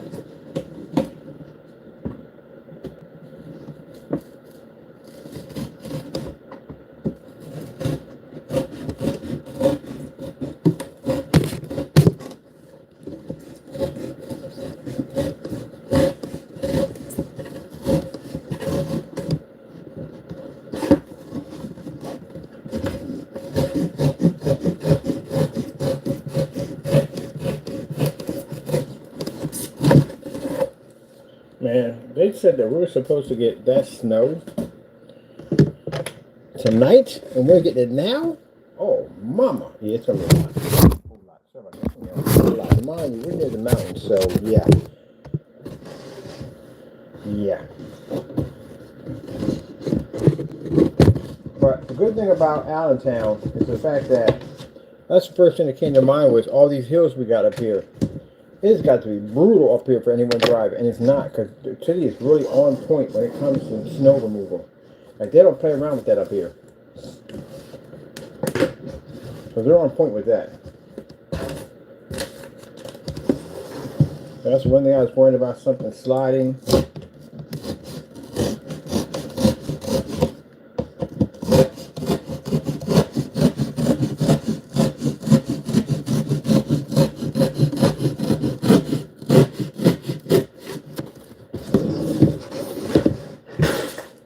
Oh, of course.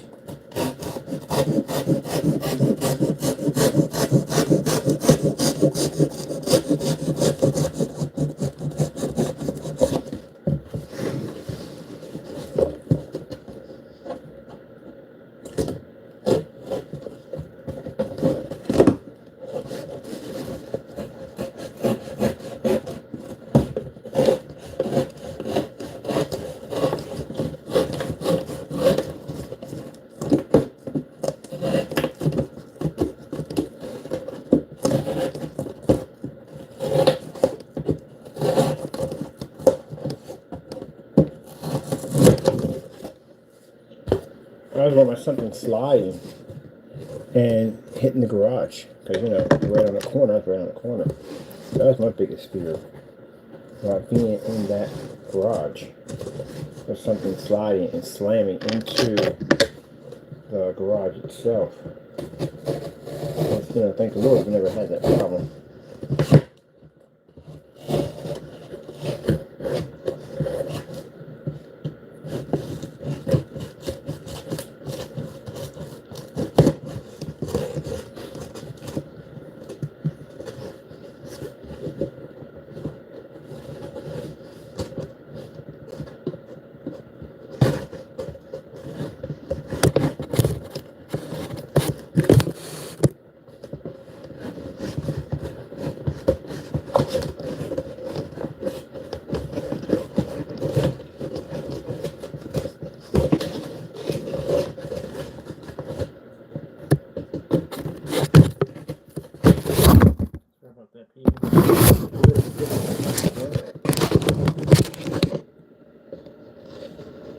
this area here to burn up a little bit. Definitely fighting a bit there. Right, this middle area out. Fighting a little bit there.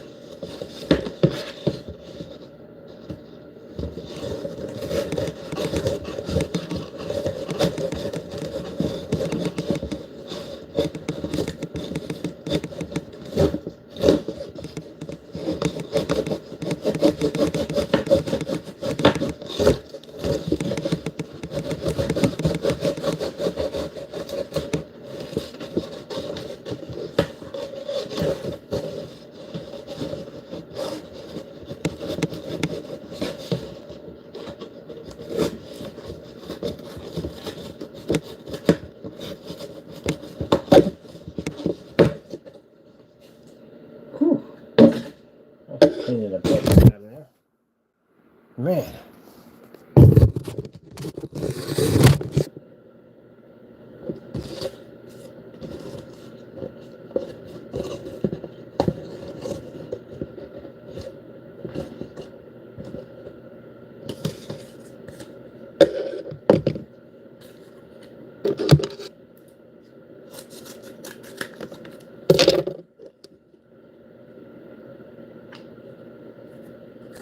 How's it look at? Blue.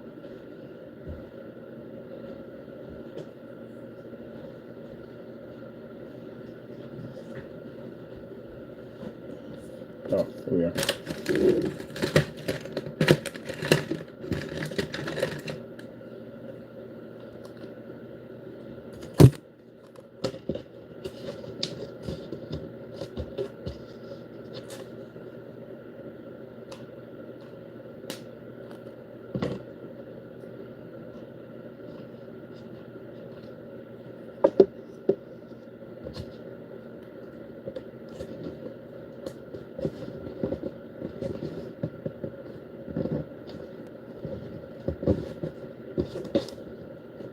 They're having their office Christmas parties right now downstairs. Me, I would rather be building.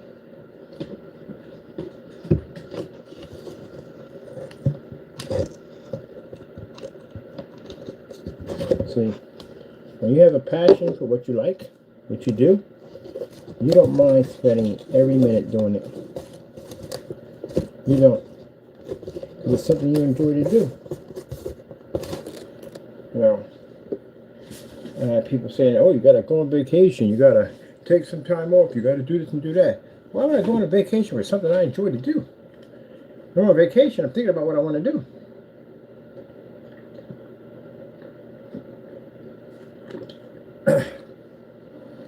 This job doesn't even stress me out at all. So, you know, you got to go on vacation. So I said, no, I'm good. I'm good. I have to develop new stuff every day, so I'm good. Every time you turn the camera on, we're working on something new. Building this, building that, putting that together, putting this together. So, no, I just when something becomes somebody's life work that they really enjoy to do, they don't see it as work. It's not work. Everybody else sees it as work because yours is work. Ours is not work. Mine's, I like what I do. So, you know, and people sitting there saying, well, you work too much, you got to go on vacation. No, this is vacation for me. I enjoy this. I love this at the end of the day. I get to build some really cool stuff. I get to work with technology all day long. I get to build screens on. I love this.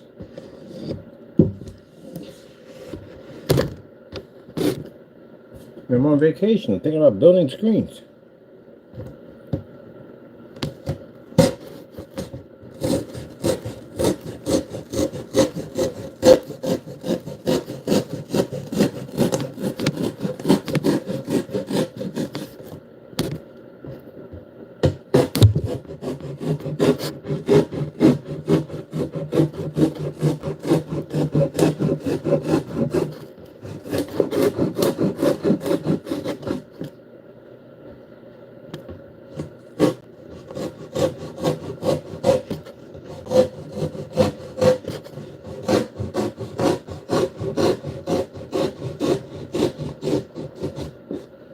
you know, when you got a family and all, some people do this. You shouldn't do this at all. If you have a family, you gotta take care of your family.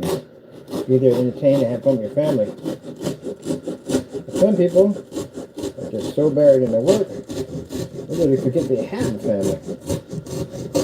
That's pretty bad. Yeah, it's pretty bad. Forget they have a family.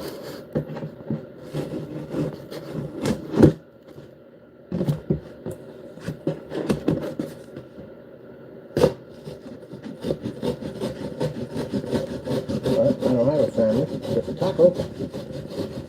Taco sleeps most of the time and he's in his own world. So he's not even like half the stuff I'm doing.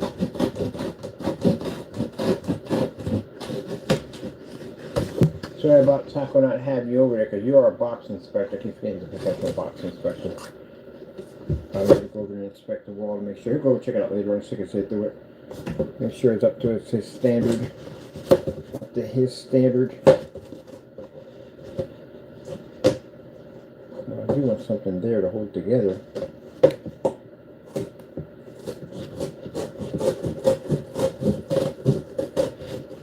I forgot this piece has to come out because there's a piece of the window right here and here and here. So this really has got it right.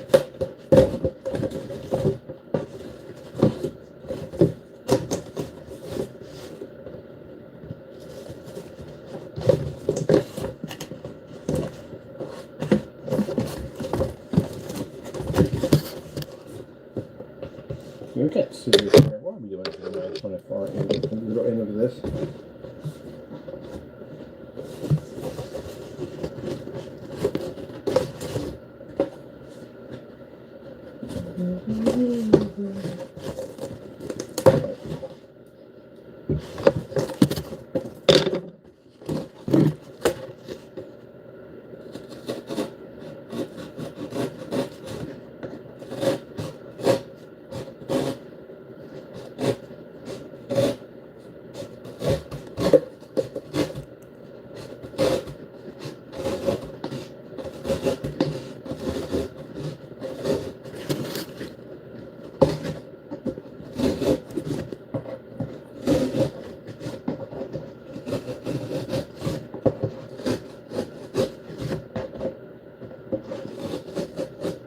I'll show you what I'm doing in a minute. It's not requiring me to have my camera in my hand. Alright. So now we've got to restructure and strengthen that.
Ow, mother freaking. Ah, that hurt. That definitely hurt. Jeez. That hot glue is no freaking joke. That hurt. Well, it didn't last long, but still it hurt like a mother jumper. Jeez. Man, burn your fingers much? That was painful.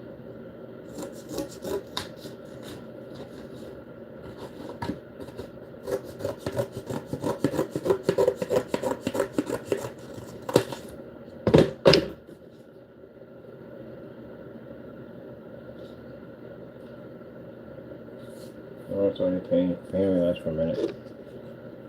Move on. Stop crying about it. Move on.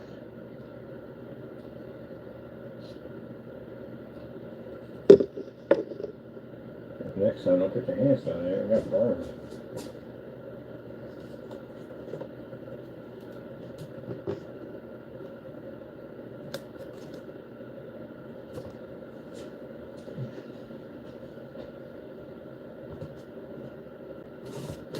Okay. Hoo-wah. Tackle. Hoo-wah. Hoo-wah. Hoo-wah. Hoo-wah. Hoo-wah. Hoo-wah. Hoo-wah.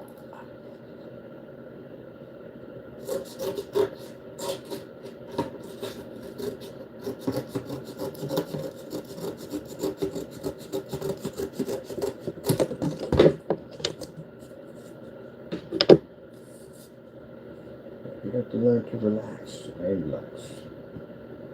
And focus.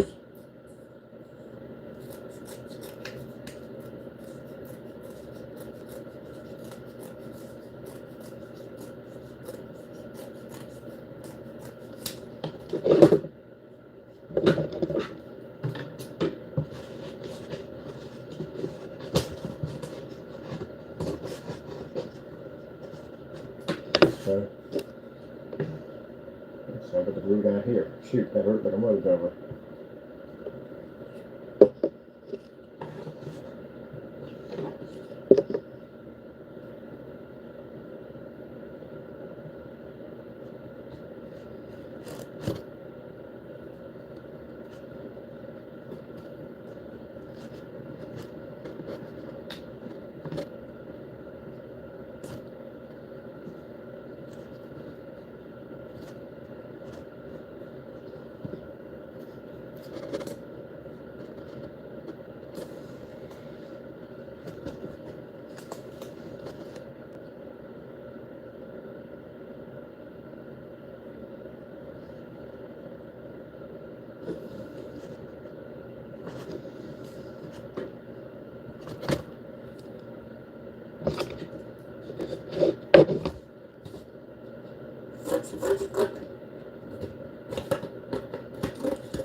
I'll go ahead and put down in the comment section fast. I mean, the whatchamacallit, the title fast and easy, because yeah, we didn't expect to build a peekaboo window. I wasn't expecting to put that one in, so sorry about that part.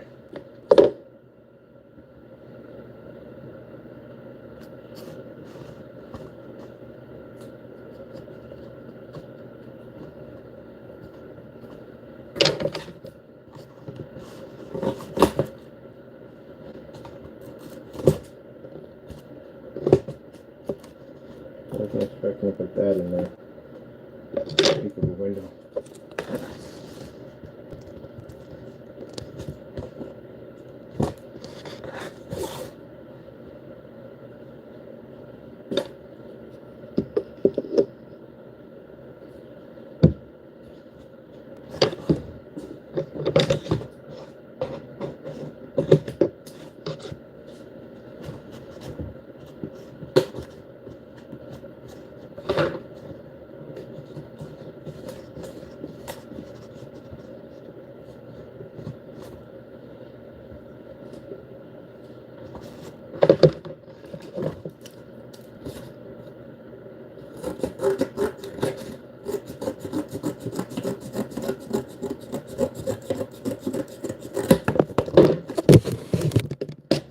More than so.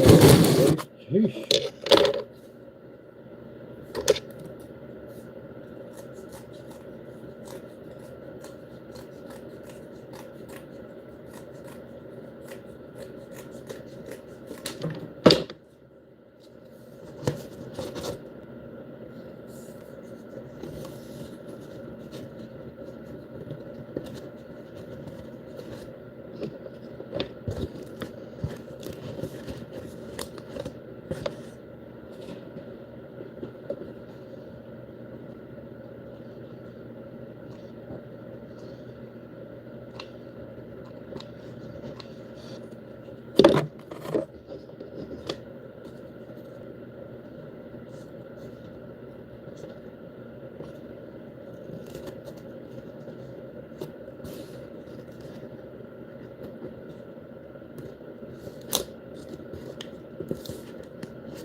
Come on, Abby, don't fight me.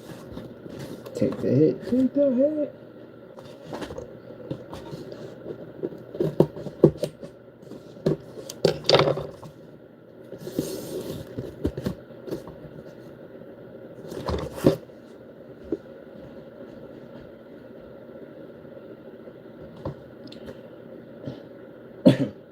Scissors, per.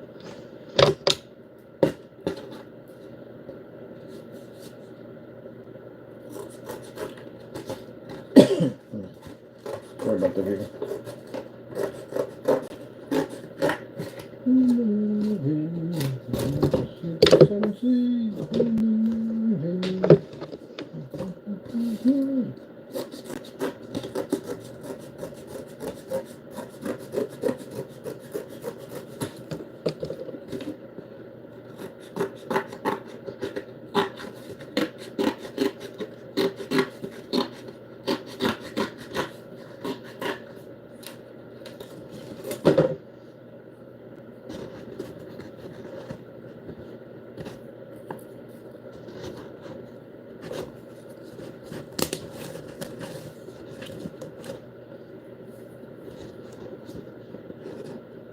Oh, the whiter bird.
Yep. Hurt my pinky good. Whew, man. That's hard.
Man, I tell you, when last time when I went to go see my mother and she was in the hospital, and we had to make a decision whether to do surgery or not, it was like no surgery. Nope, because she wouldn't have made it. She had too many problems already. The surgery just would have prolonged her pain. So we said no. We're the ones. We're the ones that were already there. The rest of them didn't even show up because they're jokers. You know, we got them in the family. Ones that don't never show up, and then when something happens, they pop up, barking commands like they've been there from day one. But we were the three that were there. Me and my sister were the ones that were there. We went and spent more time with my mother, and I was always going out to see how she was doing, and my sister was taking care of her. You know, at the same time when you guys were doxing the address of my mother was living there. But you'll pay for that. Gotta make sure. Because you know what you did was wrong. But anyway, when she had passed on, we made the decision not to operate. because they said with her high blood pressure and all that, she wouldn't have survived it. And they're no longer prolonging her pain, so we decided no. Let nature take its course, let her go home. And that's what she did, she went home. But when we were there, we had other, when she passed away, and we had to go see her, we went to go see her and made a decision for funeral arrangements. We had the other ones pop up. Not that one, not those kind, the other ones. We got other ones in the family. They popped up, and they ended up barking commands and carrying like, who made the decision? And I said, we made the decision. What of it? See, don't talk to my sister that way because she's quiet. They don't talk to me that way because they know about my past.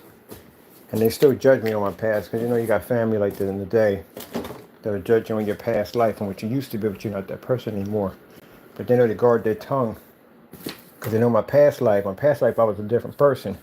And I was that person that, family or not, don't care who you are, I'll kick your front door and put a gun to your head. So, not that person anymore. That person died when I got baptized, but that's how it was when I was younger. I was real heated and real hot, and you didn't dare speak to me that way. But they so judge me that way. Even though I'm a Christian, I'm saved, not that person anymore, and I don't live that life anymore, they still always look at me that way, and that's why I stay far away from them. I don't say anything at all. But in that moment, when Mom had passed on, I was heated. They came and acting up like that. Like, where the freak were you at when she had to go to the hospital? You guys weren't there. You're spending time in your homes and vacation and stuff. You didn't even come see her on her birthday. It took everything I had, man, to keep me from picking up my brother and tossing him through a window. That was the day I was pushed that day. Took everything I had. I was going to take him, throw him right through a window. And I was thinking about it too. I was sitting there looking at it, I was thinking about it. I was just grabbing and just throwing him through the window, but the Lord caught me and calmed me down, and I walked out of the funeral and went for a walk. I ain't speak to them ever since then. I said, I can't be around y'all. I love y'all family, but I can't be around y'all. Y'all do something, y'all trigger me the wrong way. So, yeah, that nonsense went down. You jokers coming there barking and ordering people around, and y'all gonna do this and y'all gonna do that, so and so and so. And man, when he said something to me about, you made the decision, I sat there and looked down look, like, go ahead. Step over that line, see how fast I'll take you. Go ahead. And he backed down. And that's when I realized I was going too far. I was losing my temper. I had to calm myself down and walk away from it. You knew I was going to hurt him. But, yeah. We all separated, half and half separated, right down the middle. And those half that were just the instigators, and you always get those, and then you get the other half that's out for greed and money. So I just keep to my side, and I stay with my other half on that side. They cool with them. And the other half, half. As I talk about the one that went mentioned the names on YouTube, they're chill. They're real chill. They come down, they quiet. They observe chill at the end of the day. They're quiet, don't say much. And then they just pay their respects and they just disappear, as they usually do. Usually they don't really connect on anybody anyway. I think that's why they kind of stay to themselves. But yeah, those two jokers, boy. Whew. Man, don't ever want to see them ever again. I don't think they'll get together, no family, nothing. Like, I don't hate y'all, but I got to stay far away from y'all. Because y'all caused me to go to jail. I worked too hard to build my company, make a better life for myself, than have somebody make me lose my temper.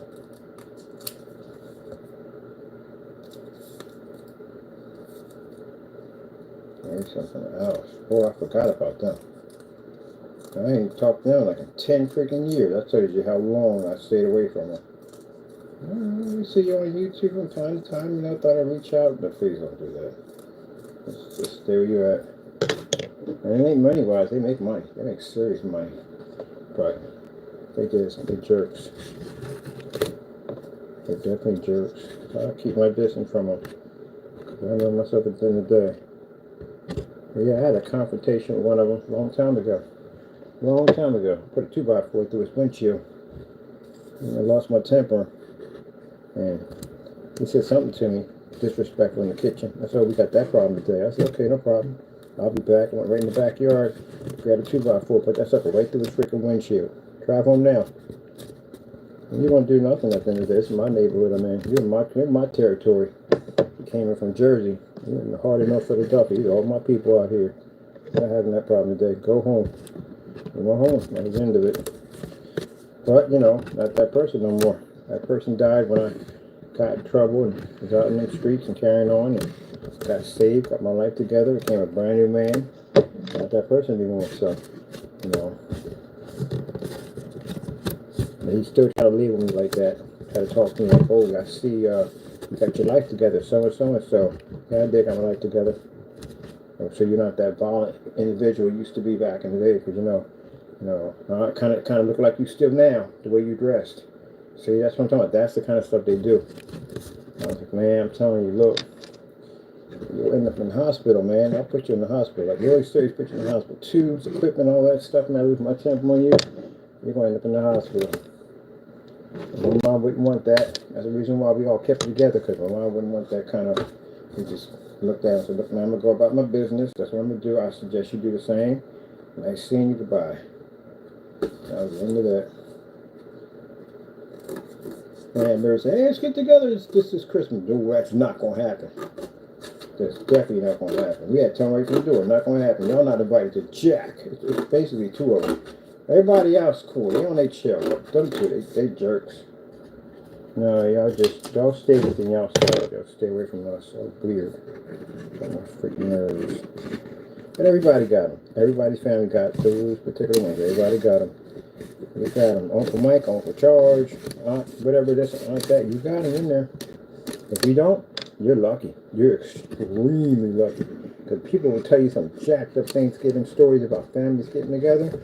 Fights break out. People end up going to jail. Some people die in the process of a family get together. Yeah, it happens. Yep. At the end of the day, somebody's going to get stabbed, shot. Some going to have a fight going to break up. Some going to go loose. But always, yep. That's why we break them down. We have certain groups we only hang with, and that's it. The rest of them, yeah, right.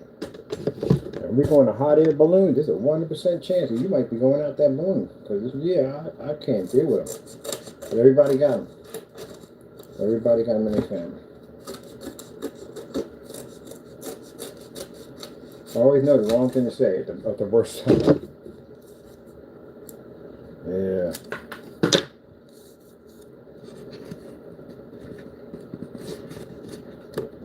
So, they're talking about going back to where my mother's buried at. I'm like, I'm not going. I said, why? But she ain't there. That's the part I don't understand. I'm trying to explain to them over and over again. Like, y'all call yourself Christians at the end of the day, but y'all want to keep going back to the burial site. She is not there. Who are you talking to? She's not there. It says right in the Bible where the body goes to. You go back to Christ. They're not there. You know, when they're over there in heaven, if they go to heaven, if they're in heaven, they don't know anything of this world. They don't know anything of this world. This world don't even exist anymore to them. This world is a cursed world. Why in the world would somebody be thinking of a world that's cursed while they're in heaven? That's not even allowed in there. There's nothing of this world, this cursed world, in heaven. None of it at all, period. Read your Bible. You want to sit there at the end of the day and say, oh, that's not true? Read your Bible. Don't go by what the preacher said. Go read your Bible and see what it says about that. There's no way to connect back to this world in any way whatsoever. This world is cursed, that's why. Now, some people don't want to believe that. Some people believe at the end of the day they have an access back here. No, they don't. They do not have an access back to this world. In heaven, no blemish sheep should enter into the kingdom of heaven. Means no one with sin, or your thoughts, the way you think and all that, with sin, is allowed into the kingdom of heaven. Kingdom of heaven is pure. So why would this world be allowed into the kingdom of heaven when this world is cursed? There's no death in heaven. There's no disease. There's no pain. There's no suffering. There's none of that here. None of that we have here. No want for money or power or jealousy. No corruption. None of any kind whatsoever. So why in the world would you take a world that pure and mix it with this world, which is cursed?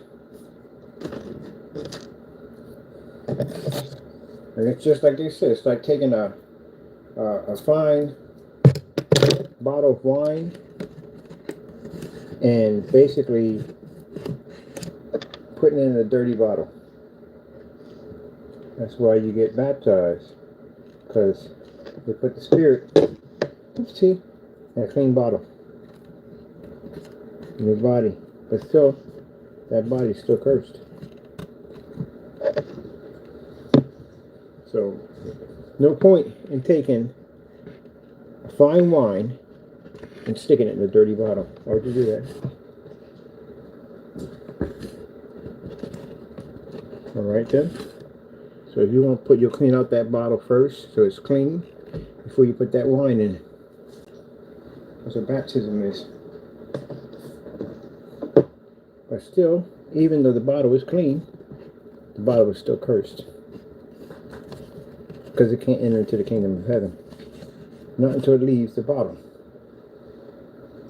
When that bottle, when that wine is poured out from that bottle, and it's poured into a bowl that is a perfect bowl, a bowl that basically knows no curse, no sin, nothing whatsoever, can never spoil, can never go rotten, can never taste tardy or bitter, never. Always going to taste its best, always, at all times, and just magnificent taste, something you've never even had before. That's the next level. But while you're in that bottle, even though it's clean, because it's cleaned out for your new spirit, that wine can still go bitter, it can still go rotten, it can still decay, all that. There's no promise of forever in that bottle. So that's how you have to see it. Some people can't accept that. A lot of people can't accept what's in the Bible. They can't do it. They can't accept it. It's too hard for them to accept. Not all can accept. So it's too hard. But those are the rules. The problem is you follow man's rule too long. And you forget the real rules that's in the Bible. But no, they have no contact to this world at all. Once they pass over, that's all they know is that world. This world doesn't exist to them anymore. And that's the part that my family, some of my family don't get. My mom's request was to be cremated. You know why? She didn't want fighting between the family. But she knew it was going to pop up, it was going to happen. Also, too, she said, what's the point? I'm not going to be here anyway.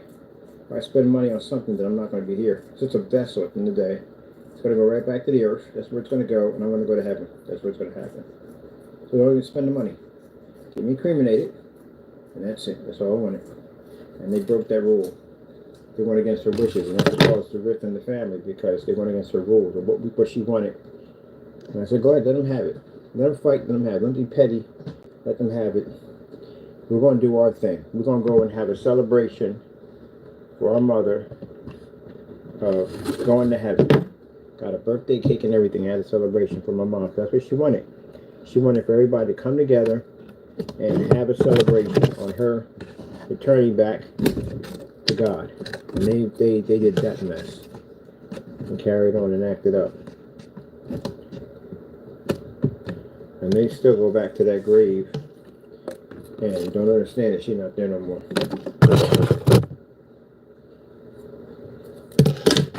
It's gone home. And that should be a happy time for them. No, they miserable. They absolutely miserable. Yeah, me, I get there, have my sad moments, and that's it. I'm back to normal. I'm happy. Got no sadness or nothing. I'm happy. Why should be? I'd be sad about my mom going to heaven seeing God. That's a happy moment. They can't have it because they're just bitter. And then they're mad at everybody else because they're not feeling the same bitterness they're feeling. I try to explain to them, they don't get it. So I was like, okay, I'll move on.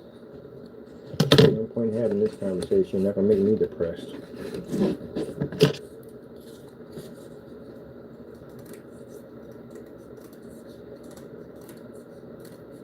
Now, my time goes, it's in my will.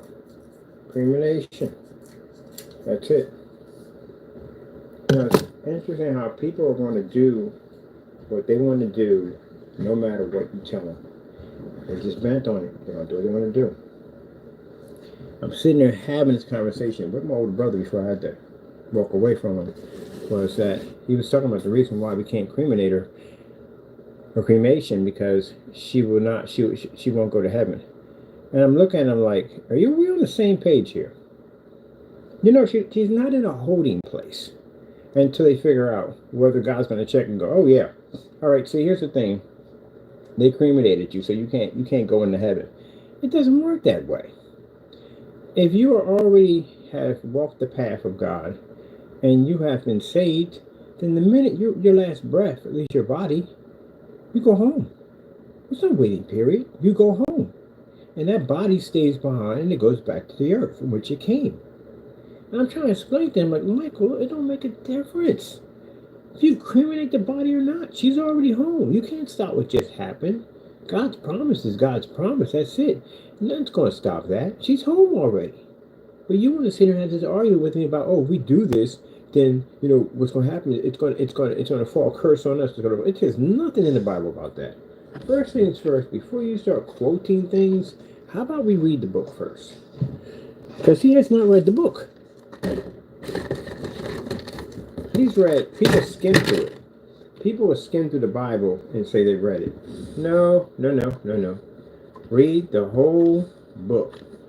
It takes about a year or so. It takes about a year to read it. Read the whole book. Skimming through it ain't gonna work at the end of the day. Let me explain it to you. The devil knows the whole book. He does. He knows the whole book back and forth. If he knows the book back and forth and you don't, you're in a lot of trouble because he knows it better than you do. And that's the last thing you want. So if he knows the book better than you do, he can quote things that you don't even know about because you haven't read the whole book. So again, I advise you read the whole book. Because he'll look at you like, I know the book better than you do, and you're a Christian. How you come back on that one? To read the whole book. And you'll be surprised what you're reading there. Some people can't handle it. Marriage is one part. People can't handle it. Marriage part. They can't handle it. They can't handle it.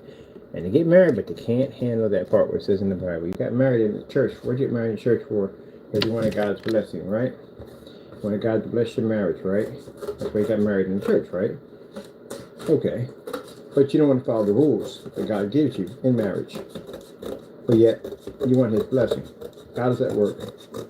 Can't bless you if you're doing something else that you're doing in your marriage. So how's that going to work? So a lot of people can't accept the fact that it says in the Bible that you can't marry once you divorce. You can't marry again. You're talking about man's contract. Now, man's contract says you can go out and divorce and remarry again. God's contract says no. One of you got to go. To death do you part. One of you have to go in God's contract. That's the only way you can remarry again. You have to be a widow. And some people get married again and again and again and again and again. Man, yeah. Asking for it on so many levels is not even funny. But yeah, they marry again and again and again. You're not supposed to do that. Can't marry. Once you divorce, that's it. Can't marry until that person has passed away. Then you can get married again. A person, if you're dating a woman who's divorced or whatever, you committed adultery. You committed a sin. Now, if this was Old Testament, you'd be stoned to death right now. So they'd throw you, your whole family, your entire bloodline into a pit, and they would stone you to death. That's how it worked back then in the Old Testament. You'd be going. There'd be a lot of people getting stoned to death right now. But yeah, you can't marry until that person has left the earth. And when they left the earth, the contract now has been renewed, and you can marry somebody. So that's why you make sure you know who you're marrying when you get married, because that's a very serious commitment. That's why I don't mess with married women. If a woman tell me she's been divorced, nope, I ain't touching you with a 10-foot pole. It ain't gonna happen because you're technically still married. But I'm divorced. No. And God's law, you're still married. And people will do that and think that at the end of the day that, you know, hey, God will bless. Stop doing that, please. Not tempt the Lord your God. Don't do that. Don't come up with your own conclusions. Put in the book there for a reason. Fornication. Also another sin. Fornication comes with a price. Fornication can come with diseases. It comes with death. It can come with basically you have people have a lot of kids in fornication, all that stuff. I'm not saying kids ain't a blessing. Kids are a blessing at the end of the day. But you know, you were frowned upon at one point in life. You were frowned upon. For one, back in those particular eras, had a child, and especially if she was a single mother, she was looked upon badly. I mean, very badly within the community. Stood over there twice and bumped me back in here. Within the community, yeah. Because people felt that they should be married and all that stuff, which was also too kind of messed up too. Because then you had people that lived in really bad marriages and they stayed in there because they worried about what other people said, what their family would say. Even the person was beating on them, they still stayed in there, which was kind of messed up.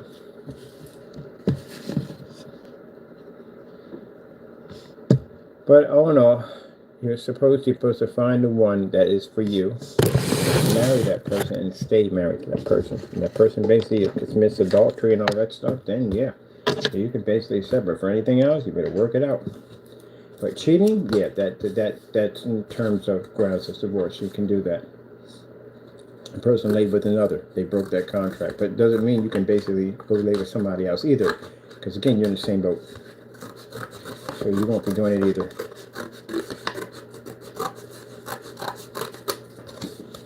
That's why if you meet a woman or a man and they have been married and they choose not to pursue a relationship with you, it's because they follow the rules.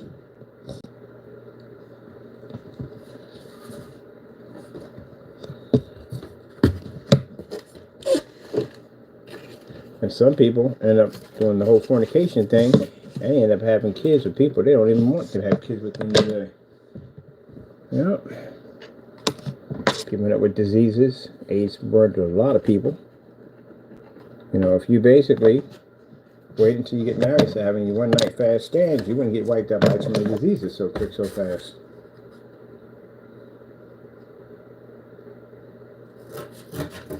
Now, am I calling myself holier than thou? No. I committed sin, just like everybody else did. Not now. I'm celibate. I don't do that stuff anymore. But when I was out in the streets, yeah, I was doing all kinds of chaos. Everything else, I'm surprised I ain't got a kid. I'm really surprised. I'm a little shocked I don't have kids. But yeah, I was doing all that crazy stuff. I was reading more in the Bible, and I was like, okay, I'm trying to do what I can to serve my Lord. Mind, you have to understand that I was looking at a very lengthy prison term. And it was easy to convict me because all the evidence was there. It was easy to open and shut case. Even the DA knew it. Open and shut case. And they weren't able to convict me because the Lord said it wasn't going to happen. He had a purpose for me.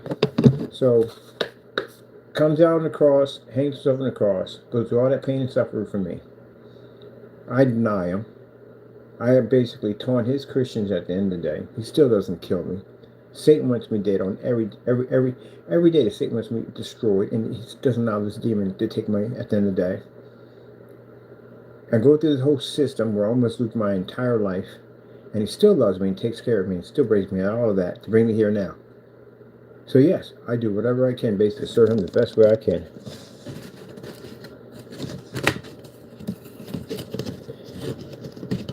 And I spend a lot of my time working because I like to work. I don't know the fornication nonsense. No, we don't do that. Oh, and there's help, but that's virtually impossible. Nobody can. Yes, people can do it. Oh, sorry. Look at this thing.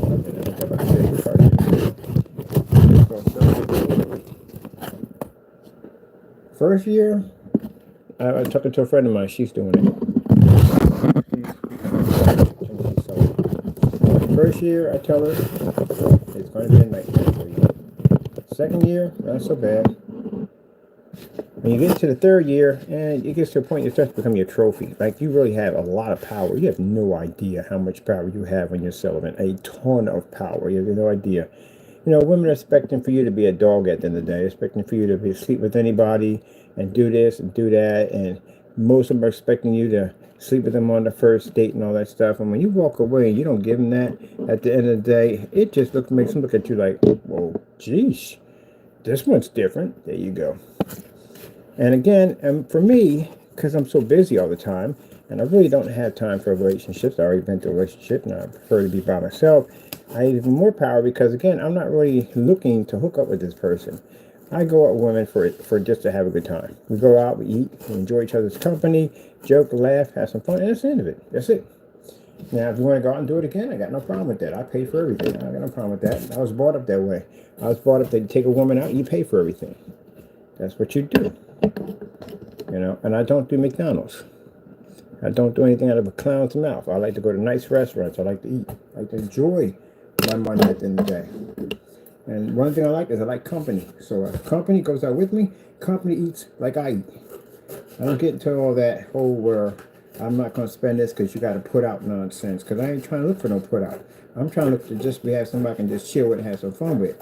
Now, if you're in it just to get a free meal out of me, Lord will tell me what you are. I move on. I can tell you from a mile away. But you're just an everyday person or a nice person at the end of the day. Want to go out and get something to eat and chill? Entertainment, show, whatever? Hey, let's go do this. No problem whatsoever. But I'm not for that whole put out nonsense and all that. I'm not for that. It's not for me. And I'm not for no getting involved and all that stuff. I tell them right from the door, look, I'm not looking for no relationships. I'm happy with being by myself. Me, God, and my cat. And that's the end of it. You can go out and hang out. Got no problem going to nice places to eat. Don't get attached. It'll never happen, ever. Because right now, I like where I'm at in my point in my life. But, you know, when I go out and eat whatever, yeah, we can go do that. No problem with that. But you got guys that they'll say at the end of the day, well, you know, she don't, if I take her to a nice place and I spend money, you know, she got to put out. That don't even sound right. That sounds wrong on so many levels. That's not even funny. Those women, those are the guys you stay away from, right there from the door. I wish my sister would come home and tell me some guy told her some nonsense like that.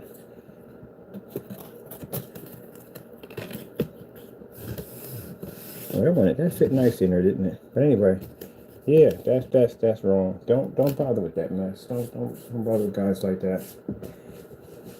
You know, I want to take you out, have a good time with you. That's basically about it. Now, guys, did you mess around with a woman and she would expect you to take her to a very expensive restaurant and you don't take, then you go. That's it. Bye. That's it. She should be there for you. Y'all should be to go and get a cup of coffee. I used to do a cup of coffee all the time. I take a woman and get a cup of coffee. She cool with that. At the end of the day, I know I got something there to work with. If she want to argue about a cup of coffee, oh, coffee? We doing coffee?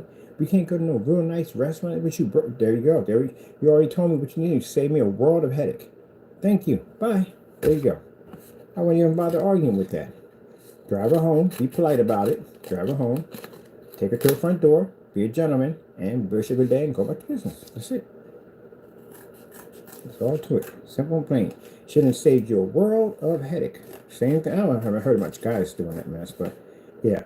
Save you a world of freaking headache. Don't even go on it. I don't know why people getting all these drama issues to begin with. So, yeah. I had female, we went out to the park and had sandwiches and watched squirrels. Best time I ever had in my entire life. Ended up being my ex-girlfriend. Yeah, because she wasn't into all that fancy stuff at the end of the day. As a matter of fact, she had a rule. I couldn't buy her anything for 1 solid year until she got to know me. Yep. 1 solid year. So, a woman like you, she don't care about your money. She don't care about your money. She don't care what you drive. She don't care. She care about you and only you, and that's basically about it. Guys out there, if a woman's being demanding, she says she wants you to go to take it to a fan. She's high maintenance. The minute you say high maintenance, it's time for me to go. I ain't got time. Bye. That's a headache for me at the end of the day. That's nothing but a sheer freaking headache. If I had the money, I wouldn't spend it. It's a headache. So you got the red flags there. Some people don't want to go with red flags. You know why? There's no red flags because they're lonely and they'll just accept anything. Stop doing that. Find yourself in a situation you don't want to be in. So cause you a whole lot of stress. Gotta learn to have a backbone. Move on. Oh, nice fit right there. Boom. Nice fit. That one. If I can put in drywall. I saw that woman got mad because he took her to Spaghetti Warehouse or something like that was. Yeah, it's a nice place to eat at. She wanted to go someplace more expensive. This, that, and the other. I'm worth that. I'm worth that. Technically, you're not worth that. Because I'll tell you why. The fact that you have that kind of attitude to begin with, you're definitely not worth it. You already told you're not worth it. The minute you made them high demands, first date, on top of that, The minute you made those first demands, you already told you weren't worth it.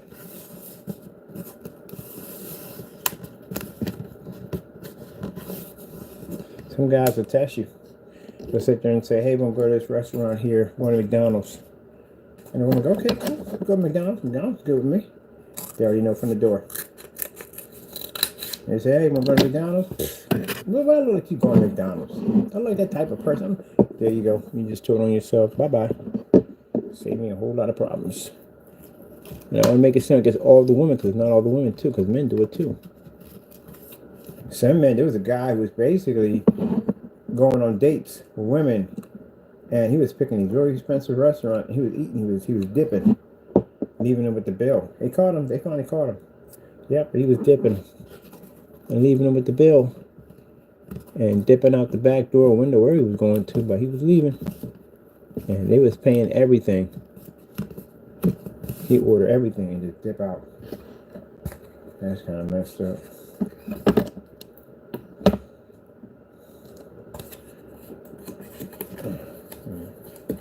I'm glad I don't do dates anymore. Well, I do, yeah. No, it's not dates, it's friendship. People are two friends. Let's face about it, because I had to clarify that up too. Like, okay, look, going out to dinner, right? It's friendship. Friends day out. That's pretty much what it is. Because I like to go to the game and all that stuff. I go to museums, all that kind of stuff. Classic movies and art shows and festivals and all that stuff. So sometimes I bring people with me. It's nice to have a female companion with me.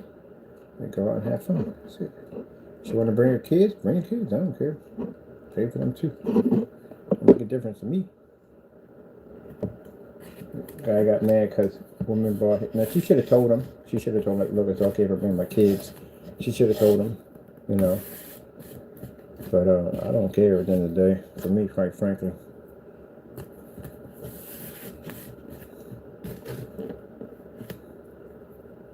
If I'm going to work on it, if it's going to be a relationship to begin, first things first, I wouldn't let anybody meet my kids off the bat that fast. No, you got to earn that right there. So you might meet my kids. If I was that type of person, no. You ain't. What if it don't work out? Then I ain't gonna put them through that. No. But if y'all been together for a while, you know, you're gonna want to meet the kids. You know what I mean? Because you're already building a relationship on that anyway. Like, where the kids like? Don't meet the kids. All right, that's what I'm talking about. Because they're gonna be with you anyway, building a family. Pizza's not big enough to go in the burger. Yeah, getting small pieces. Oh, sorry about that. Just bear with me. Bear with me. I ain't saying deal with me. Bear with me. We're building in that second building. Bob the Builder. Yes, we can. I got a t-shirt that says Bob the Builder on it. It says Ken the Builder.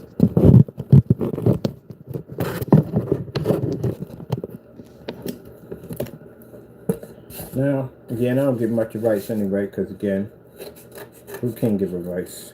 Everybody screws up. And you can only tell you from their past experience.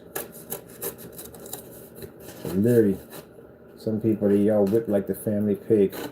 I know watch some of these people on freaking TikTok talking about their relationships. I'm like, we just destined for destruction. Like literally, just destined for destruction. I gotta sit there and laugh at it because it's sad. I mean, literally, a person be openly cheating on you and all kinds of stuff, and you still take them back. What the fuck? I can't. I just watch some of these reality shows. I've been there crying, laughing. My sister's like, you don't find that this sad? I'm like, how dumb can you be? Like, really? You gonna let somebody do you that way? And you gonna take them back? That's just... ain't nothing I can say about that. I can't be your friend. I literally can't be your friend. If I find out one of my friends that somebody dogged them out and they took them, I can't be around y'all. I can't. I got no respect for neither one of them. I don't. One because he cheated, another one she took him back. I can't do with it. Gotta go. Can't do with that freaking atrocity. But people would just be taking that abuse, boy. You don't understand. Now, I do understand. You don't have a backbone. That's what I understand. Go ahead. I got a rule. Do not call me up about your stupid problems because, again, If I told you and gave you advice and you didn't take it, and you're still with that person at the end of the day, don't contact me. I don't want to hear it. I don't want to hear it at all.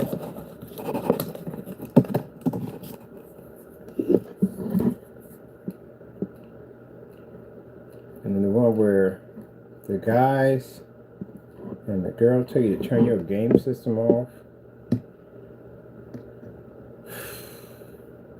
Now I can see if you gaming, and you got no time for that doing your family, but you deserve to have your system turned off. How you deserve your system smashed?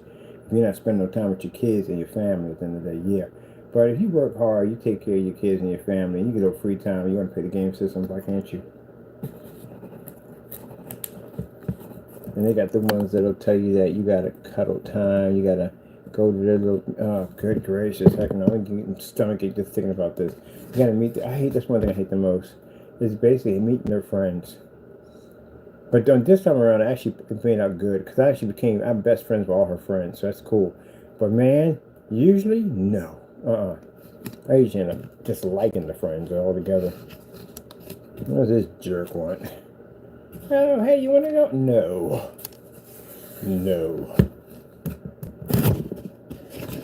Usually I take them to where I want to go. Let's do some paintball. This is called a ghillie. You might want to put this thing on and stick knife close to a tree with a freaking shotgun full of freaking paint round pellets, and just sit there and just watch you walk right in front of you. I just jump out and just thrust kick you down the side of a hill, because I will do stuff like that in paintball. I like to stick up next to a tree with a ghillie on and watch you the whole entire time. My shotgun close to my chest, and just watch you walk right in front of me and just thrust kick you right down the side of a hill, if there's a hill waiting for you. If there is, you're going down the hill. Then run down there and pop you a couple of times and go past to the next target. It wasn't necessary, but to me it was. It was an opportunity well taken. But yeah, I sit there and hug a tree. I'm a tree hugger. Right against the tree. You'll never see me there. And I sit there with my shotgun. I like close combat. Sit there with my shotgun close to my chest, nice and camouflage, just watching me walk by. And if there's a hill there, if I'm lucky, there's a hill there, man, just kick you. Not hard, you're not gonna get hurt. It's a tap, that's pretty much it. But you're going down that hill. And keep in mind, as you're rolling down that hill, you can't fire anything, right? Vantage point, pop you a couple times, boop, boop, walk right past you. Go get the next one. I'm a camper. I'm a camper. And paintballing, I'm a camper. I like to camp. If we're doing night rounds, then chances are I'm going to be up in the tree somewhere with glow sticks.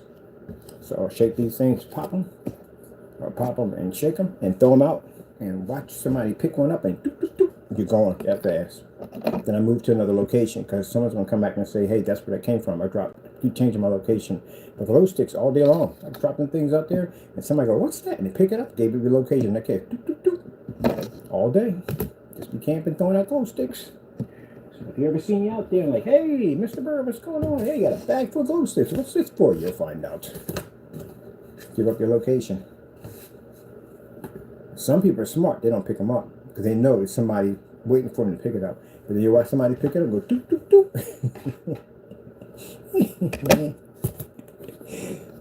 It's not cheating too, by the way. It's cheating, kind of cheating. It's not. Just being a little smarter in the game. Wouldn't dare pick up anything in the game. You never know what somebody have something waiting for you.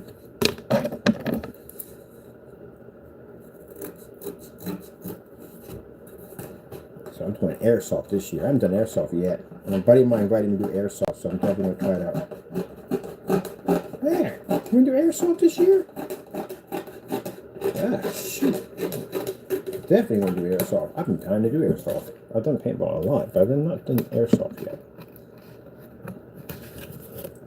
I love the bullets.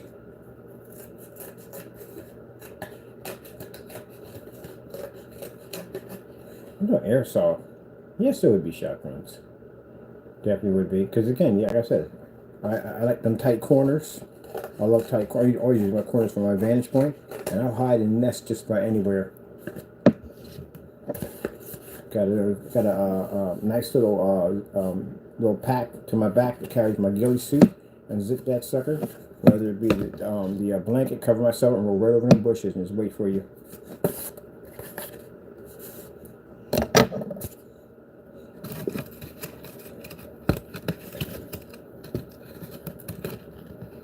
You shot me one time.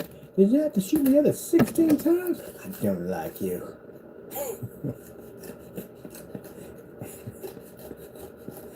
Oh, man.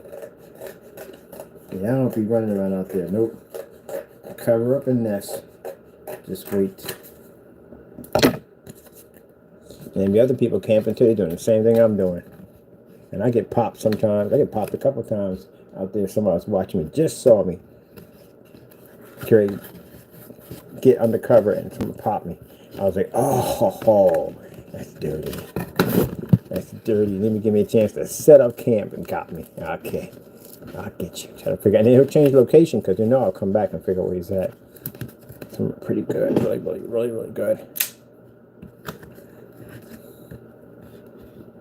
But it's fun, all games. Everybody has fun out there. It is fun. Trying to get this piece up. I'm going to lay down something. It's not working with me. It doesn't want to move. And I want to try to take a finger off in this process. Everybody screaming, like, ah! Lost a finger! Or an artery. I thought she had to happen too. Right about, you can see it on camera. Right there. Yep. Putty knife. Oh, told you about the time I was cutting the guy's doing a speaker installment, and they had the screen on the floor. Well, I'm about to hit the divider on this too, but I gotta patch this up anyway. They had the screen on the floor, and I was watching the screen while I was installing the speakers in the ceiling, and the freaking trailer for the ring came on. And the little girl popped out of the well and started doing a little dance back and forth. And I was like, oh, crap. The first time I saw it, freaked me out. Never saw anything like that. And she done a little dance, and I'm not paying attention. And the blade came down and caught me right there. Just missed two arteries right there. I missed right here and here. It caught me right in the middle right there. Almost a little closer. I sliced clean up into it. And I missed it just by a couple inches.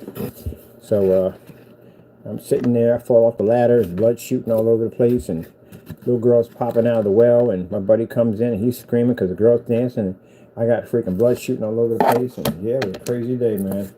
Ended up going to Temple University, and ended up stitching me up. Now, because it was in that area, now I had to bring a psychiatrist, because now I can't leave right away. They had to bring a psychiatrist, and the psychiatrist asked me all these stupid questions, like, the Lord, you have your voices, do you feel the need to best kill yourself, blah, blah, blah, blah. I said, no. I was installing a ceiling in, and a girl popped on from the ring, and I ended up slicing my hand. I wasn't watching. That's what happened. And now I'm sitting up there, no freaking shoelaces, no belt. I mean, come on, man. And then my people came up finally and clarified everything up, and they let me go. I'm like, you gotta be kidding me. That's what kind of crazy story it is to tell somebody the next day, like, what happened to you yesterday? You wouldn't believe it if I even told you. I figured I was installing a drop ceiling, and freaking spooky girl came on from the ring, and me watching that freaking nightmare down there. I got speakers over top of me so I can hear everything, and the speakers that were installed, I can hear all that craziness going on in that movie, and freaking turned around and went to bring the knife down at the same time. I caught my wrist, and next you know I get over to Temple, and them suckers thought I was freaking crazy, tried to kill myself, and they freaking tried to almost 302 me, stick me up on the tile floor, take my shoelaces, took my belt, and everything. And I'm telling them what happened, but they're looking at me like I'm crazy. I had to wait up there 2 hours before family got up there because they had to get off from work to come in there to release me for that nut place at the end of the day. And I was freaking ticked off, man. I was like, you gotta be freaking kidding me. So yeah, that happened. Jeez. I had a parking ticket yesterday. I'd rather get the parking ticket. Yeah, me too. Me too.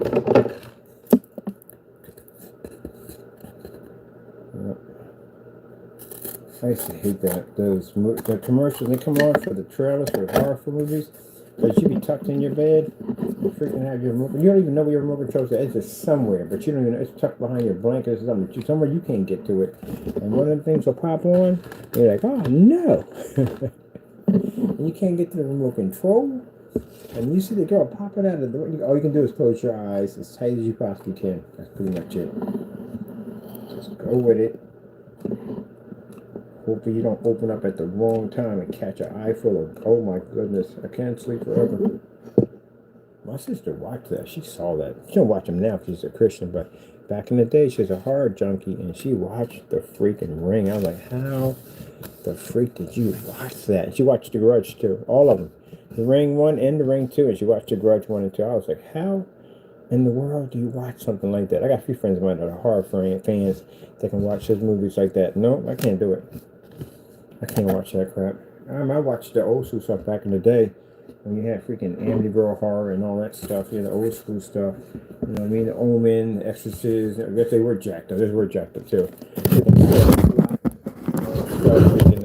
Freddy Krueger, Jason, Michael Myers, Pumpkinhead, Hellraiser, all that stuff. I watched all that stuff when I was young. All that crazy stuff.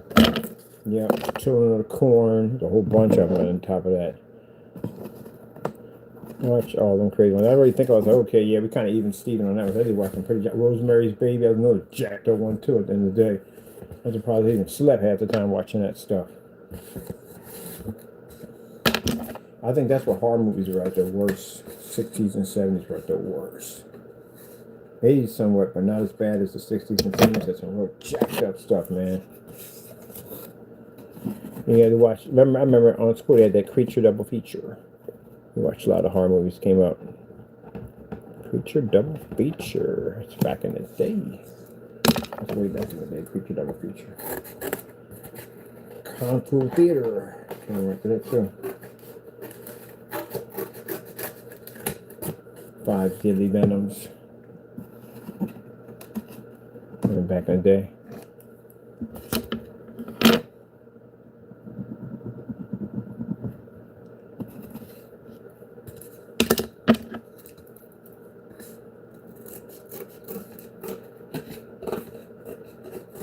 Yeah, Tales of the Dark Side was pretty good. It was like a darker version of the Twilight Zone. Some pretty good ones on it too. Guy who had the drinking problem couldn't stop drinking. He just really couldn't stop. Lose his job. Lose his wife. Lost his kids. Can't stop drinking. Went to all kinds of therapy and stuff. And the guy narrating was talking about how bad his life is. But on this day, his life is going to change. He's going to meet somebody really interesting. He did. He met this guy at the bar. This guy was a doctor. He said, "Can I help you stop drinking forever? Never drink ever again." The guy was like, "Man, come on, man. I've heard them all. I've tried them all. I don't think it's possible." He said, "Yeah, I'm telling you. Just give it a try. I guarantee you. 100%. It's going to work." I got to find that episode, too. That was a good one, too. So, guy takes his card, and he goes home, and he starts drinking. In mind, he's already having problems with his liver. His liver's cancer and all them. He's having problems. He's dying. And he's got to stop, or it's going to kill him. Lost his family and everything, but this is going to kill him. So he has this really bad problem with his liver. Ends up in the hospital. Doctor tells him that, he keeps this up, he's not going to be around much longer. But he can't stop drinking. He's addicted. He's an alcoholic. So one day, in the bathroom, kidneys start acting up. Liver start acting up. Hits the ground. And he's really, really messed up.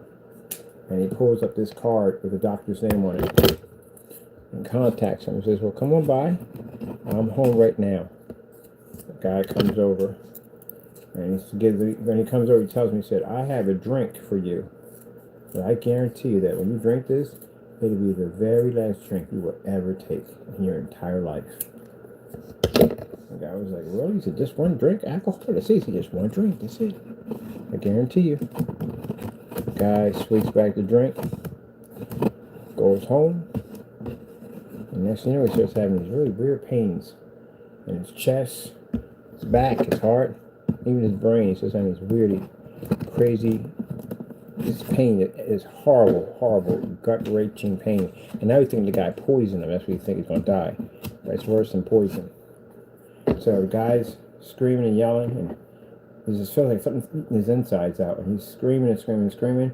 And he goes to look in the mirror when he pulls his shirt up, and this huge centipede goes across his chest, down his chest, and around his waist, and stops right there. So he goes, "What the freak did he put in me? What did he put in me?" So he went back, he found the guy. And the guy sat back and said, "I had a wife and kid and a newborn baby. And one day, a drunk driver killed my wife and my soon-to-be child and my child. So I figured a way that at first I wanted to kill them and get revenge, but I thought there's a way that I can help them. So he's a guy about the world. He's a worldly guy. Traveled all over the world, been to different places, and he found this tribe out in the middle of nowhere who had this centipede, and the centipede feeds off alcohol. It feeds off of it. So that's what he drank. He drank an egg, and in the egg was the centipede, and the centipede grows. It gets bigger and bigger and bigger the more alcohol you feed it. So the guy was like, how big did they get? And he opened up that closet door, and it was the centipede had to be something 9 feet tall. It was huge. It didn't get that big. They outlived the host, which means you die. So guy starts screaming and screaming because that's in his body right now. He says, "So I'll see you later. I hope you survive."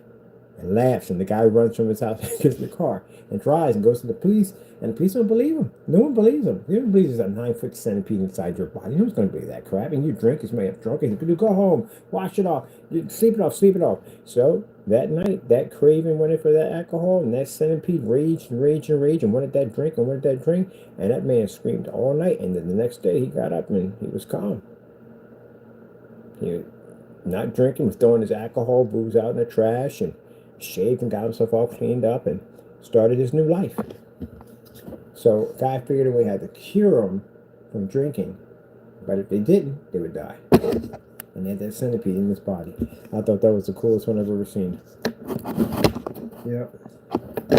The next day he was taking all his alcohol, cleaning everything up, cleaning up the house and everything. Contacted his wife and said, "Hey, I got myself into a treatment. It's working. Getting my life together, and I'll prove to you I'm a changed man." And no choice. What was in him was going to kill him. But yeah, he went into his house.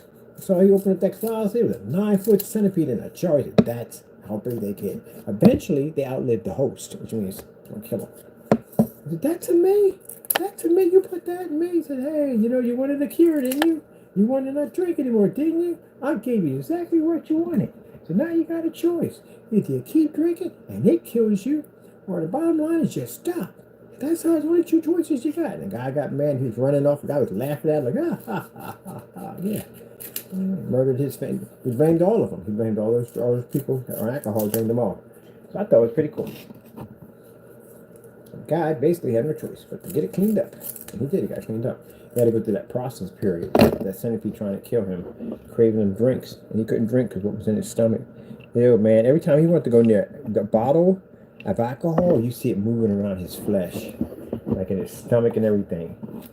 Every time he walked in there, just would move around. You see the legs and everything moving all through his chest, just pushing through his chest and coming all around. Like, oh my goodness. Yeah, it was craving that alcohol. It was wanting alcohol. But how you make it sleep? Because you don't drink. Can't drink. It sleeps. And it can't grow. It doesn't grow. "You put that in me. You put that in me." He said, "Yeah, it's in you. It's in you. Why?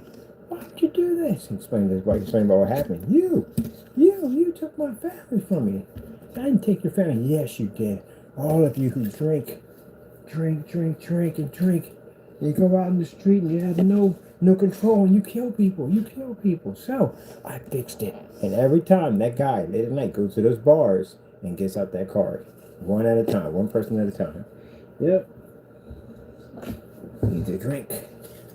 You drink, you die. But you got to go through that night of pain first. Or that thing trying to eat you from the inside out because it wants you to drink. It's got to force you to drink. You got to fight it. Don't drink. Don't fight it. Don't drink.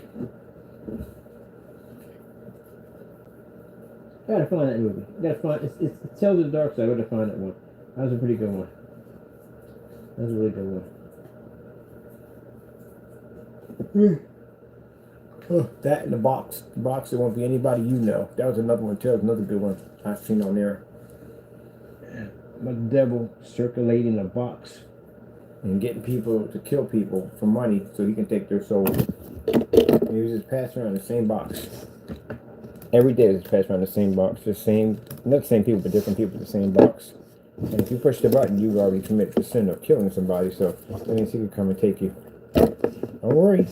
Well, if anybody you know, and when he heard it, their face lit up like, yeah, we've been doing this for a while. Everybody. I'll say one thing. Girl Scout cookies are the one thing that people cannot not buy.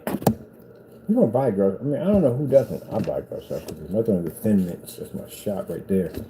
I get freaking hyped. Like, ain't no Thin Mints? Where you get some Thin Mints? You gonna be here tomorrow? All right, send me back a couple of boxes. No, I ain't talking about a whole. I buy whole cases. I really buy a whole case of cookies from the Girl Scouts all the time. Because I like the Thin Mints, and they're hard to get because everybody likes the Thin Mints too. Like, okay. You got a case? Get a case. Get a case for me. I'll give him a down payment up front. I ain't joking. Here's a down payment. There you go. I'll be out here tomorrow. Yeah.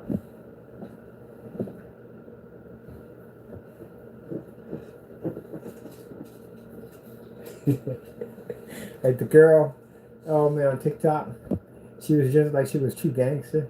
She had a fake gun. It was a fake gun. Like, yeah, I'm about to roll up on these girls real quick. They better have what I need. They better have what I need. It's gonna be nothing but trouble. I'm thinking she about to get to a fight with somebody. It was Girl Scouts. And let me get the Thin Mints. That voice changed completely. Let me get the Thin Mints. And so and so. Oh, you got them too. The women. The new one. Oh, I take them, girl. I take them. Yeah, it's funny. That's why I tell people at the end of the day, I say, your kids do Girl Scouts? They do that? They sell them cookies? Oh, you let me know. Let me know. Any candy drives? Let me know. Yeah, I'll buy all your stuff. I'll buy all your stuff. Get that hookup. You definitely I'll buy all your stuff. I'm a candy junkie. I like candy. I can see a candy laying around somewhere, but yeah, I'll buy crates from you. Down the candy drive, what y'all got? Okay, can I get a crate? I can't be doing a little bag. There's nothing to kill that off in no time. Yep. You'll have Girl Scouts. Yeah, you do Girl Scouts. How many boxes can I get on Thin Mints? One time I cleaned out all the Thin Mints. I felt sorry for the people, but hey, me first. I cleaned out all the freaking Thin Mints. Shit, like 12 boxes and I bought all of them. Gave them out to my friends and stuff, so they were hard to get. They couldn't get them where it's at. I said, I got y'all. Give me the whole box. We buy about the box. A crate, I can't use one. I kill them off myself in one sit. Now, if it's snowing like I think it is, and the time we spent putting this thing together, because it was supposed to be fast and easy, because we had to build a frame for it, the peekaboo window. Yeah, we had to build a peekaboo window. Then we put something on here so Taco can't get through this. I gotta see the PC on the other side. It'd be pretty cool to look at. So we gotta light it up and there can be a little discotheque and doom doom doom doom doom doom doom doom doom doom doom doom doom doom. Look at that first one, man.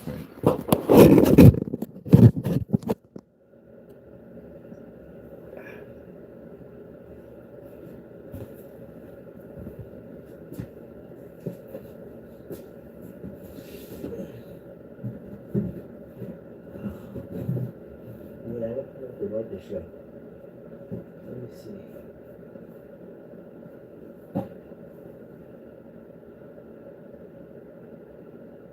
Uh-oh. We've got the problems. We've got the problems. That's must not too far. I can put the window in, bro.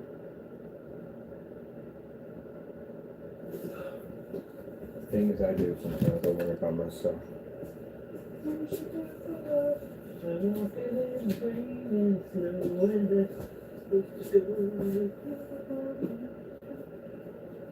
don't have to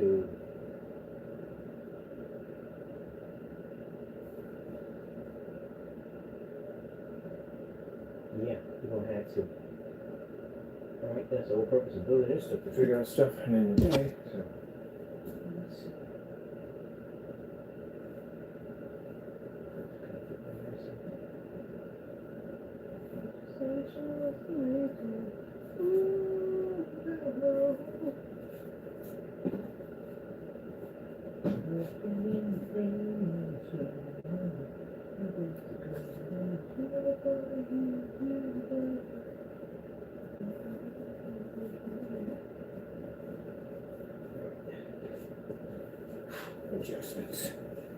Adjustments in life. The adjustments of life in life. More life. Of more adjustments of life. Alright, so it's done. I'm about to break my scissors on this because it's too blinded.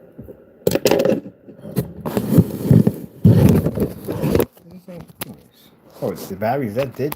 Remember training batteries. That's not right off on 5%. That's really we gotta stay.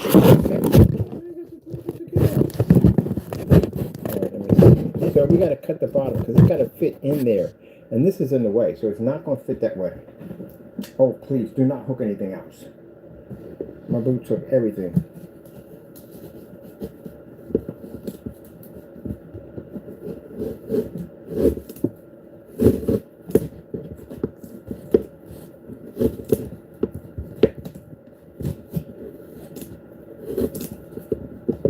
This is on the bottom of this. I don't want to hit the table. I'm never going to hit that table.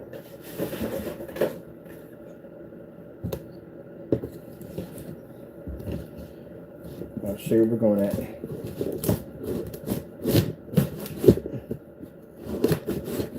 Alright. Not bad there.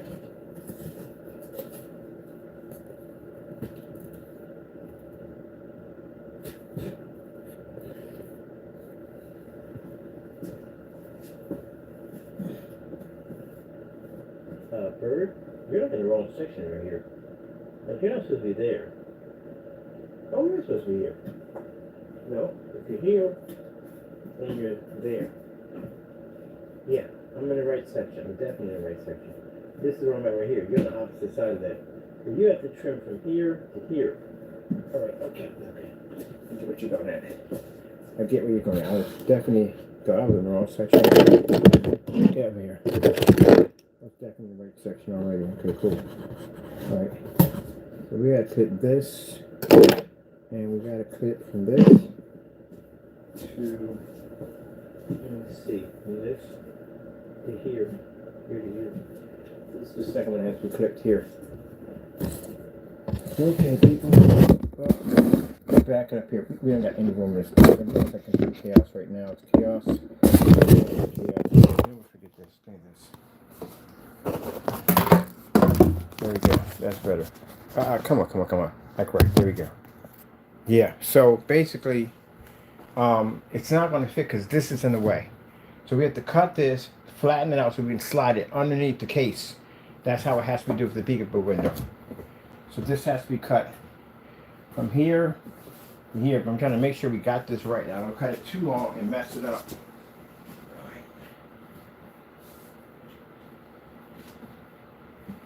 Alright, should be good. This should be the right spot right here. To make some adjustments. I need a knife.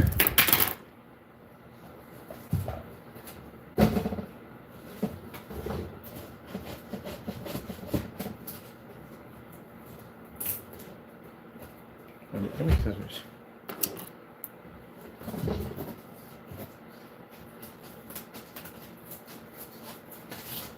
Alright, I'll get my scissors. So, why are you in the way? Get out of the way.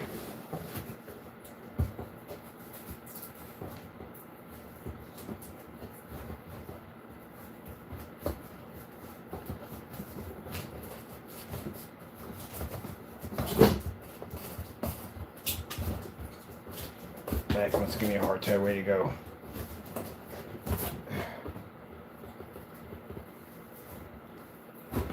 Let's cut this baby, man. You got a little bit there. What are you fighting me for? You're making my life hardy. Why are you so hard to cut through this? Alright, hold on, man.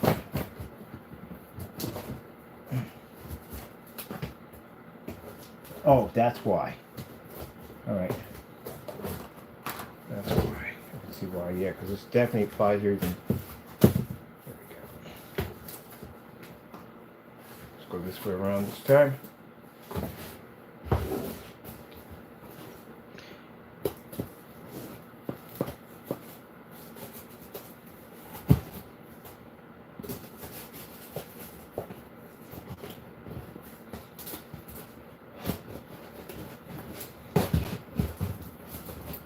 Oh yeah, definitely have to fight for this one.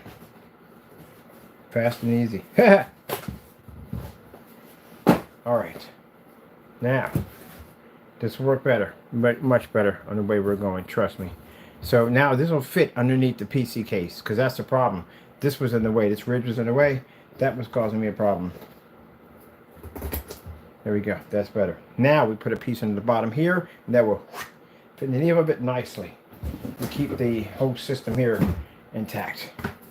Well, that's the one thing about building stuff. You'll figure it out. You will definitely figure it out. Like how, Frank? How did we get the lawnmower out of the tree? Well, we'll figure it out. That's what we do. We never deny the build. Never.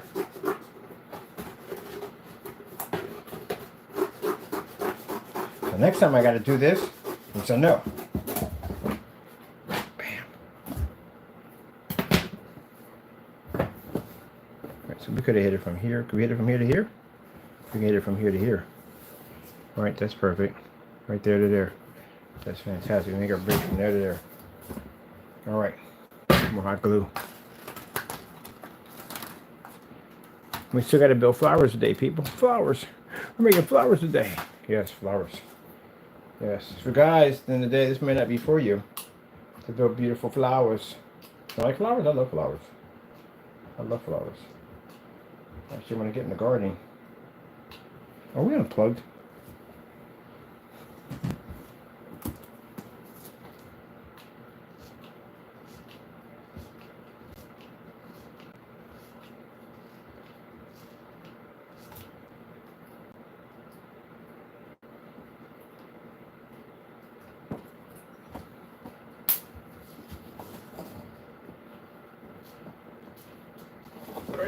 Big gulps. Now, we should lay this across and finish the prophecy.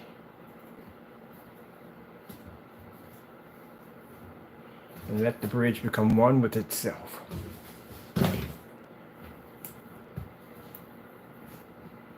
Hopefully, we got it perfectly square and it's not lopsided, because that would suck at the end of the day.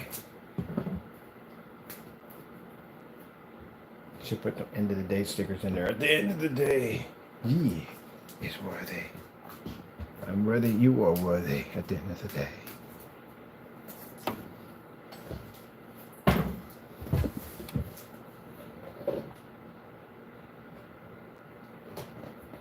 I can see people right now driving around with freaking giant Viking mug and stick on the back of the car saying, ye is worthy. Come to the window like, ye is worthy. They're gonna be driving their wives crazy. We're kind of like, what the freak did you send my husband? I sent him a mug that said, ye is worthy. With the gamer paint, he will not stop saying that word. Ye is worthy. Ye is worthy. Ye is worthy. Like, hey, you make me a sandwich. She was like, why? Ye is worthy. Watch. I'm using every chance I get.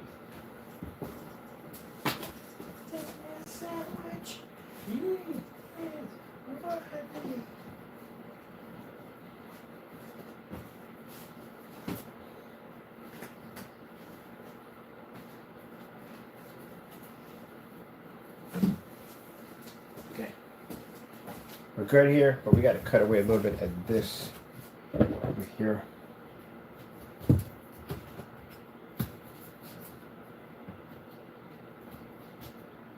All day long. All day long. He is worthy. He is worthy. Where did you get this from? I point to my YouTube channel. I'll be on there with a giant mug. Come on, he is worthy. This guy.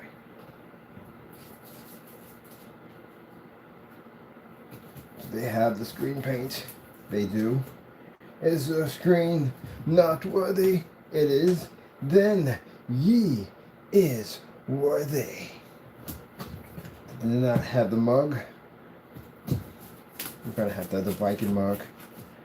With many warriors before you, and their warriors, and their fathers' warriors, and now you bear witness the mug itself, for ye is worthy. So that's how the gamers that are, once we got basically talking about the paint for us, they're gonna be doing the whole mug thing. He is worthy. Things gotta do, people. I tell you, things I gotta do.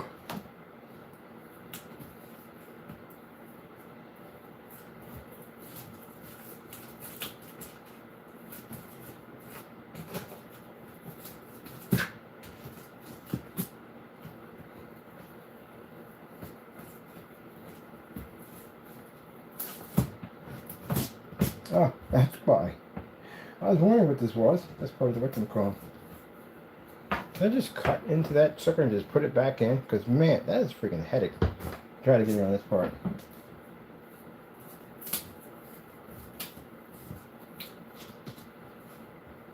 Okay, are we good yet? You're sliding through.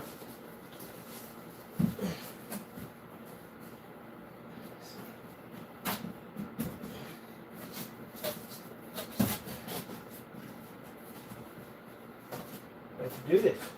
Tackle my cat. You leave things alone. You have to always know. He has to always know.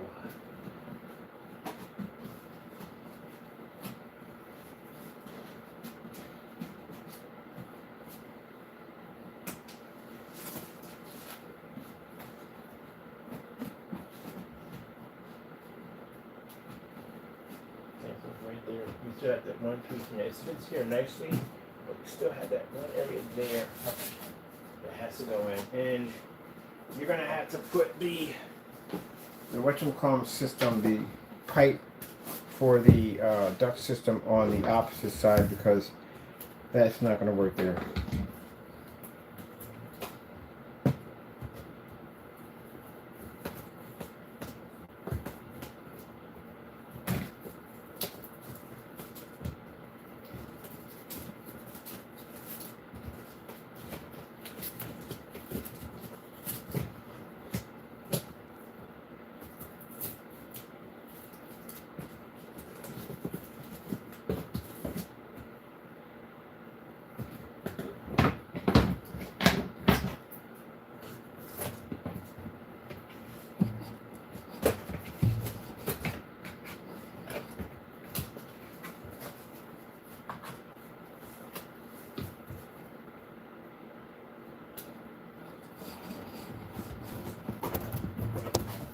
All right, try again.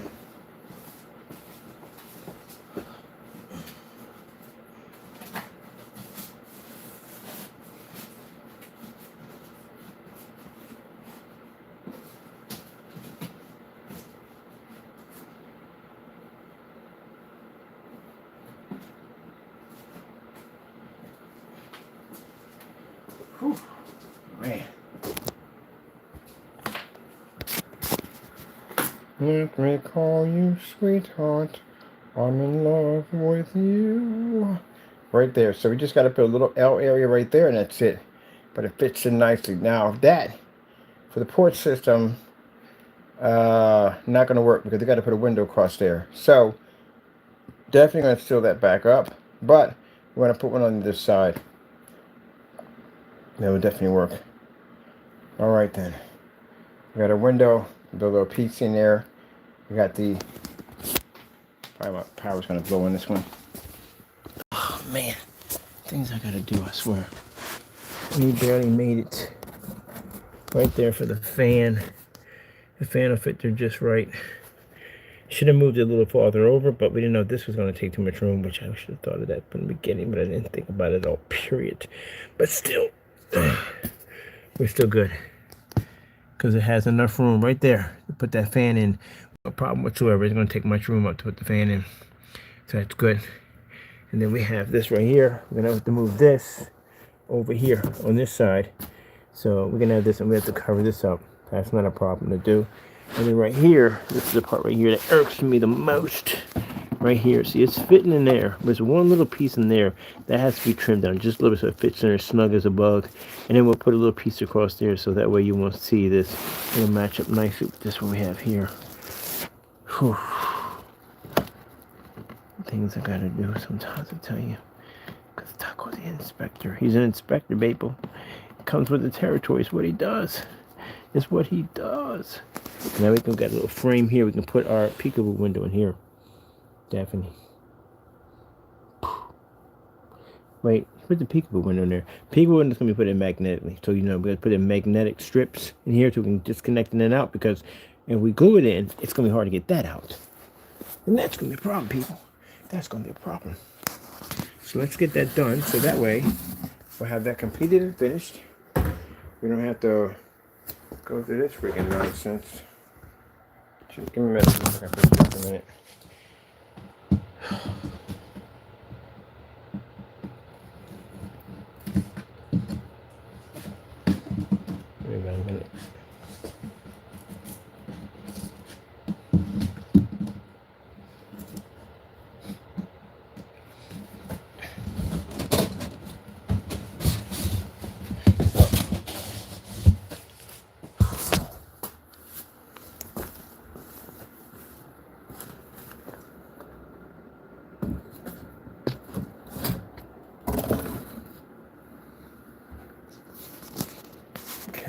you guys back on the box. It's never simple. You know how it works. It's never simple. Ever. Never, ever simple. Anytime we build, it's never simple. Ever. But, this is fun.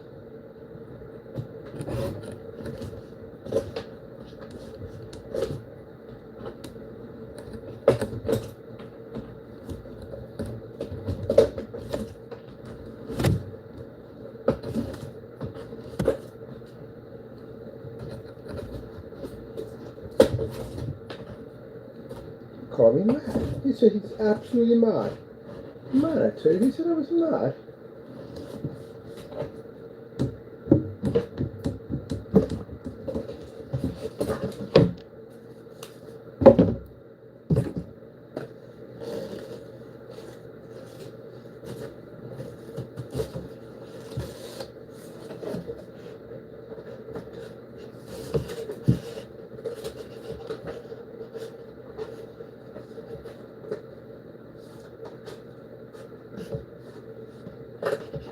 Alright, I'm going to have to cut this, because only when we get that close to that edge, I'm going to have to cut this and reattach it back in, because I need to really get close to that edge, and this piece right here is blocking the daylights out of me, and I just can't seem to get in there, cut it the way I want it, so it has to be super close. There we go. That definitely works. Alright. Now we'll patch this in. Use a sticker system to patch it in.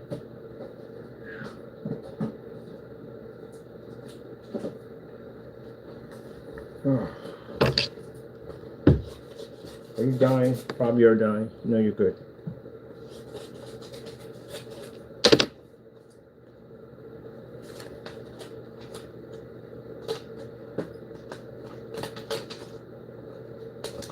Alright, get this in here.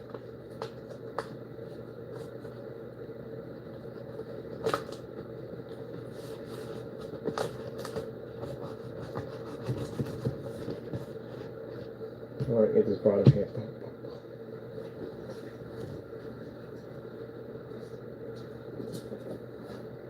Walking in the winter wonderland.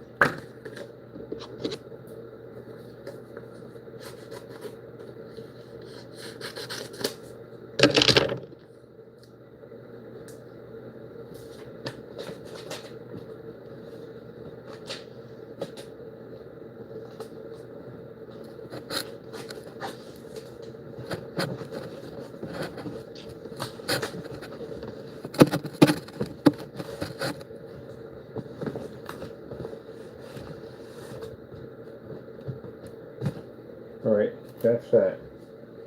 Now, whatever we do, don't step on that. It's jacked up. Alright, let me see. Where's the... Oh.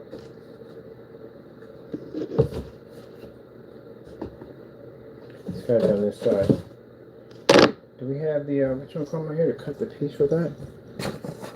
Get this mess coming up in here. This is too much. Just grab the mess.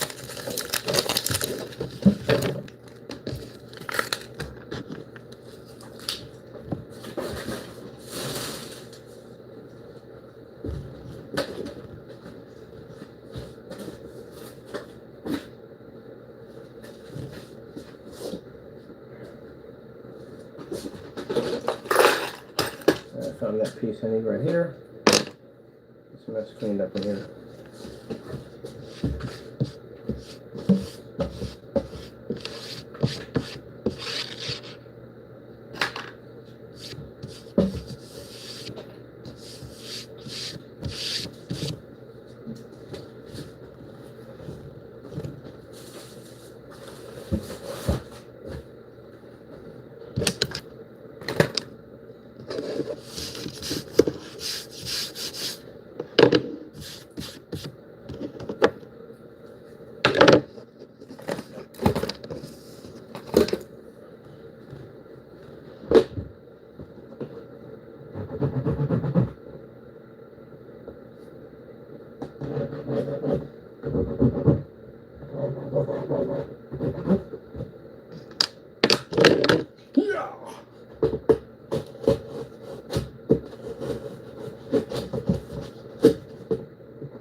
tune in.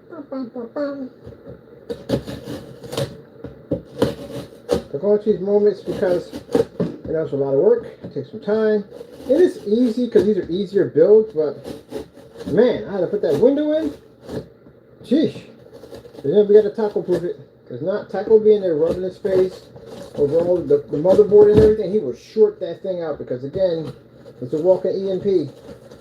Got a static charge that triggers off him 24/7. It will definitely damage it. So got to make sure that he's tackle proof. And I'm really going to put on the bottom of the plate tackle proof. Taco will jack it up. He's curious. One curious cat, baby. One curious cat. It's gotta know, man. It's gotta know. Taco? Gotta know. But Taco will know. Taco will jack it up. So the piece we cut from here, we're just gonna put it back in here. It'll be a perfect fit. Doesn't really make a difference. Because we gotta paint over this thing and smooth it down anyway. I got a sticker system I'm putting on here. So that'll work. It'll fit. And put a sticker anyway, put a whole sticker design on here. It's going for the gaming piece. We're gonna put some real hi-fi stickers, game over, something that's crazy on it. Alright, let's hook this up. And this is why I don't drink coffee, people. This is why I do not drink coffee. But you know why? I'm already naturally hyped up already. And the glue is hot. I don't want to get burned again. Man, that other one that burned my pinky was jacked up, man. That was super, super hot, man. Super, super hot. A little painful right there. A little painful. Alright. So, took the cover from there. Bam! Put it back on here. Bam! Took it over here. Now we got it done. The beautiful thing about it is, once you learn it, you'll never unlearn it. Ever. Ever. So now you know. See? Now you know.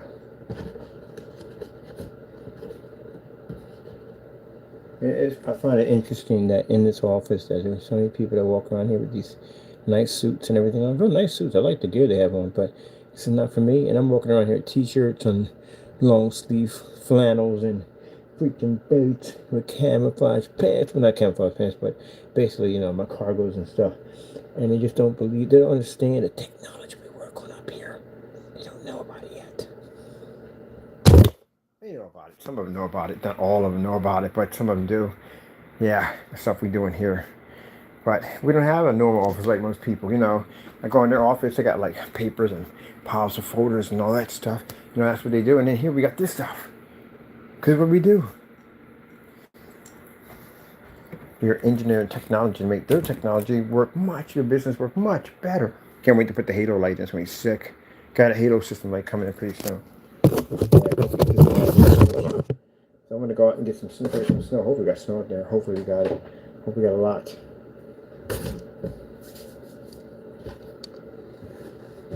Ouch, what are you doing there? Not you, Taco. The weights. They're in the way.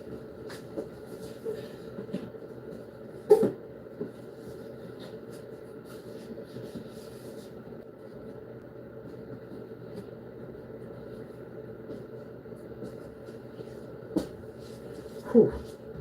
We did it, people. We did it. Lo and behold, the part we need to build to finish the masterpiece of the gaming Apex Gamer. The most ultimate screen paints we're going to be developing in the world. But better than that, it's got a built-in PC and a screen. So we built the peekaboo window. We got everything set up for our liquid cooling system. Poured on the side to keep it nice and coolie. Over here, we have the 120 millimeter single fan system. We're going to put dual fan set up on here. Over here, power supply, which is going to stand up a little bit. Wait a minute, let me see something. Power supply is going to stand up. Oh yeah, that was perfect. Won't even hit that.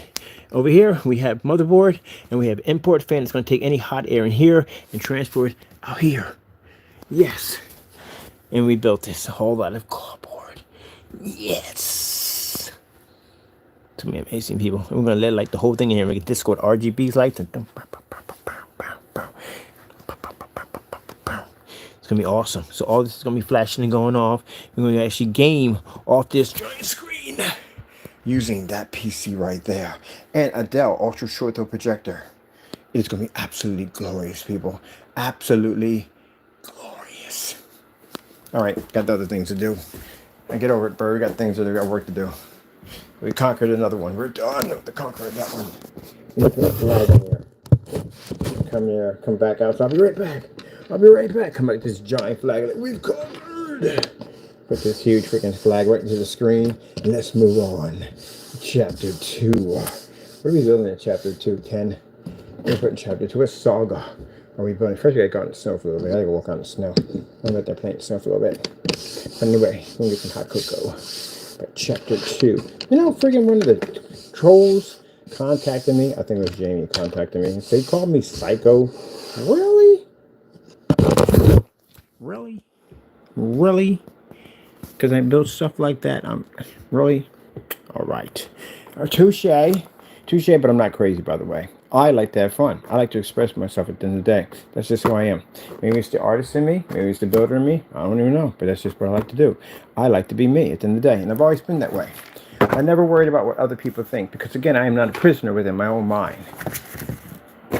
I express myself through my arts and through all the things that I do that make me me. Yes, sirree. But I'm sorry you don't open up that way. It's not my fault. And the day you don't have that kind of sense of humor. Chip, top, chip, chop, chip, chip, two.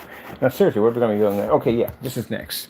Because I got to basically do the white. I got the white paint for that.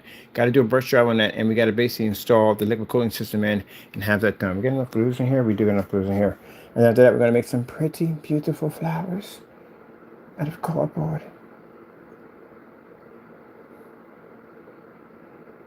Oh, come on. We're building on that already. That'd be insane. Okay, we got to do it. It would be cool, but can we build a board? Okay, we're going to build a whole... Okay, that'd be kind of cool, though.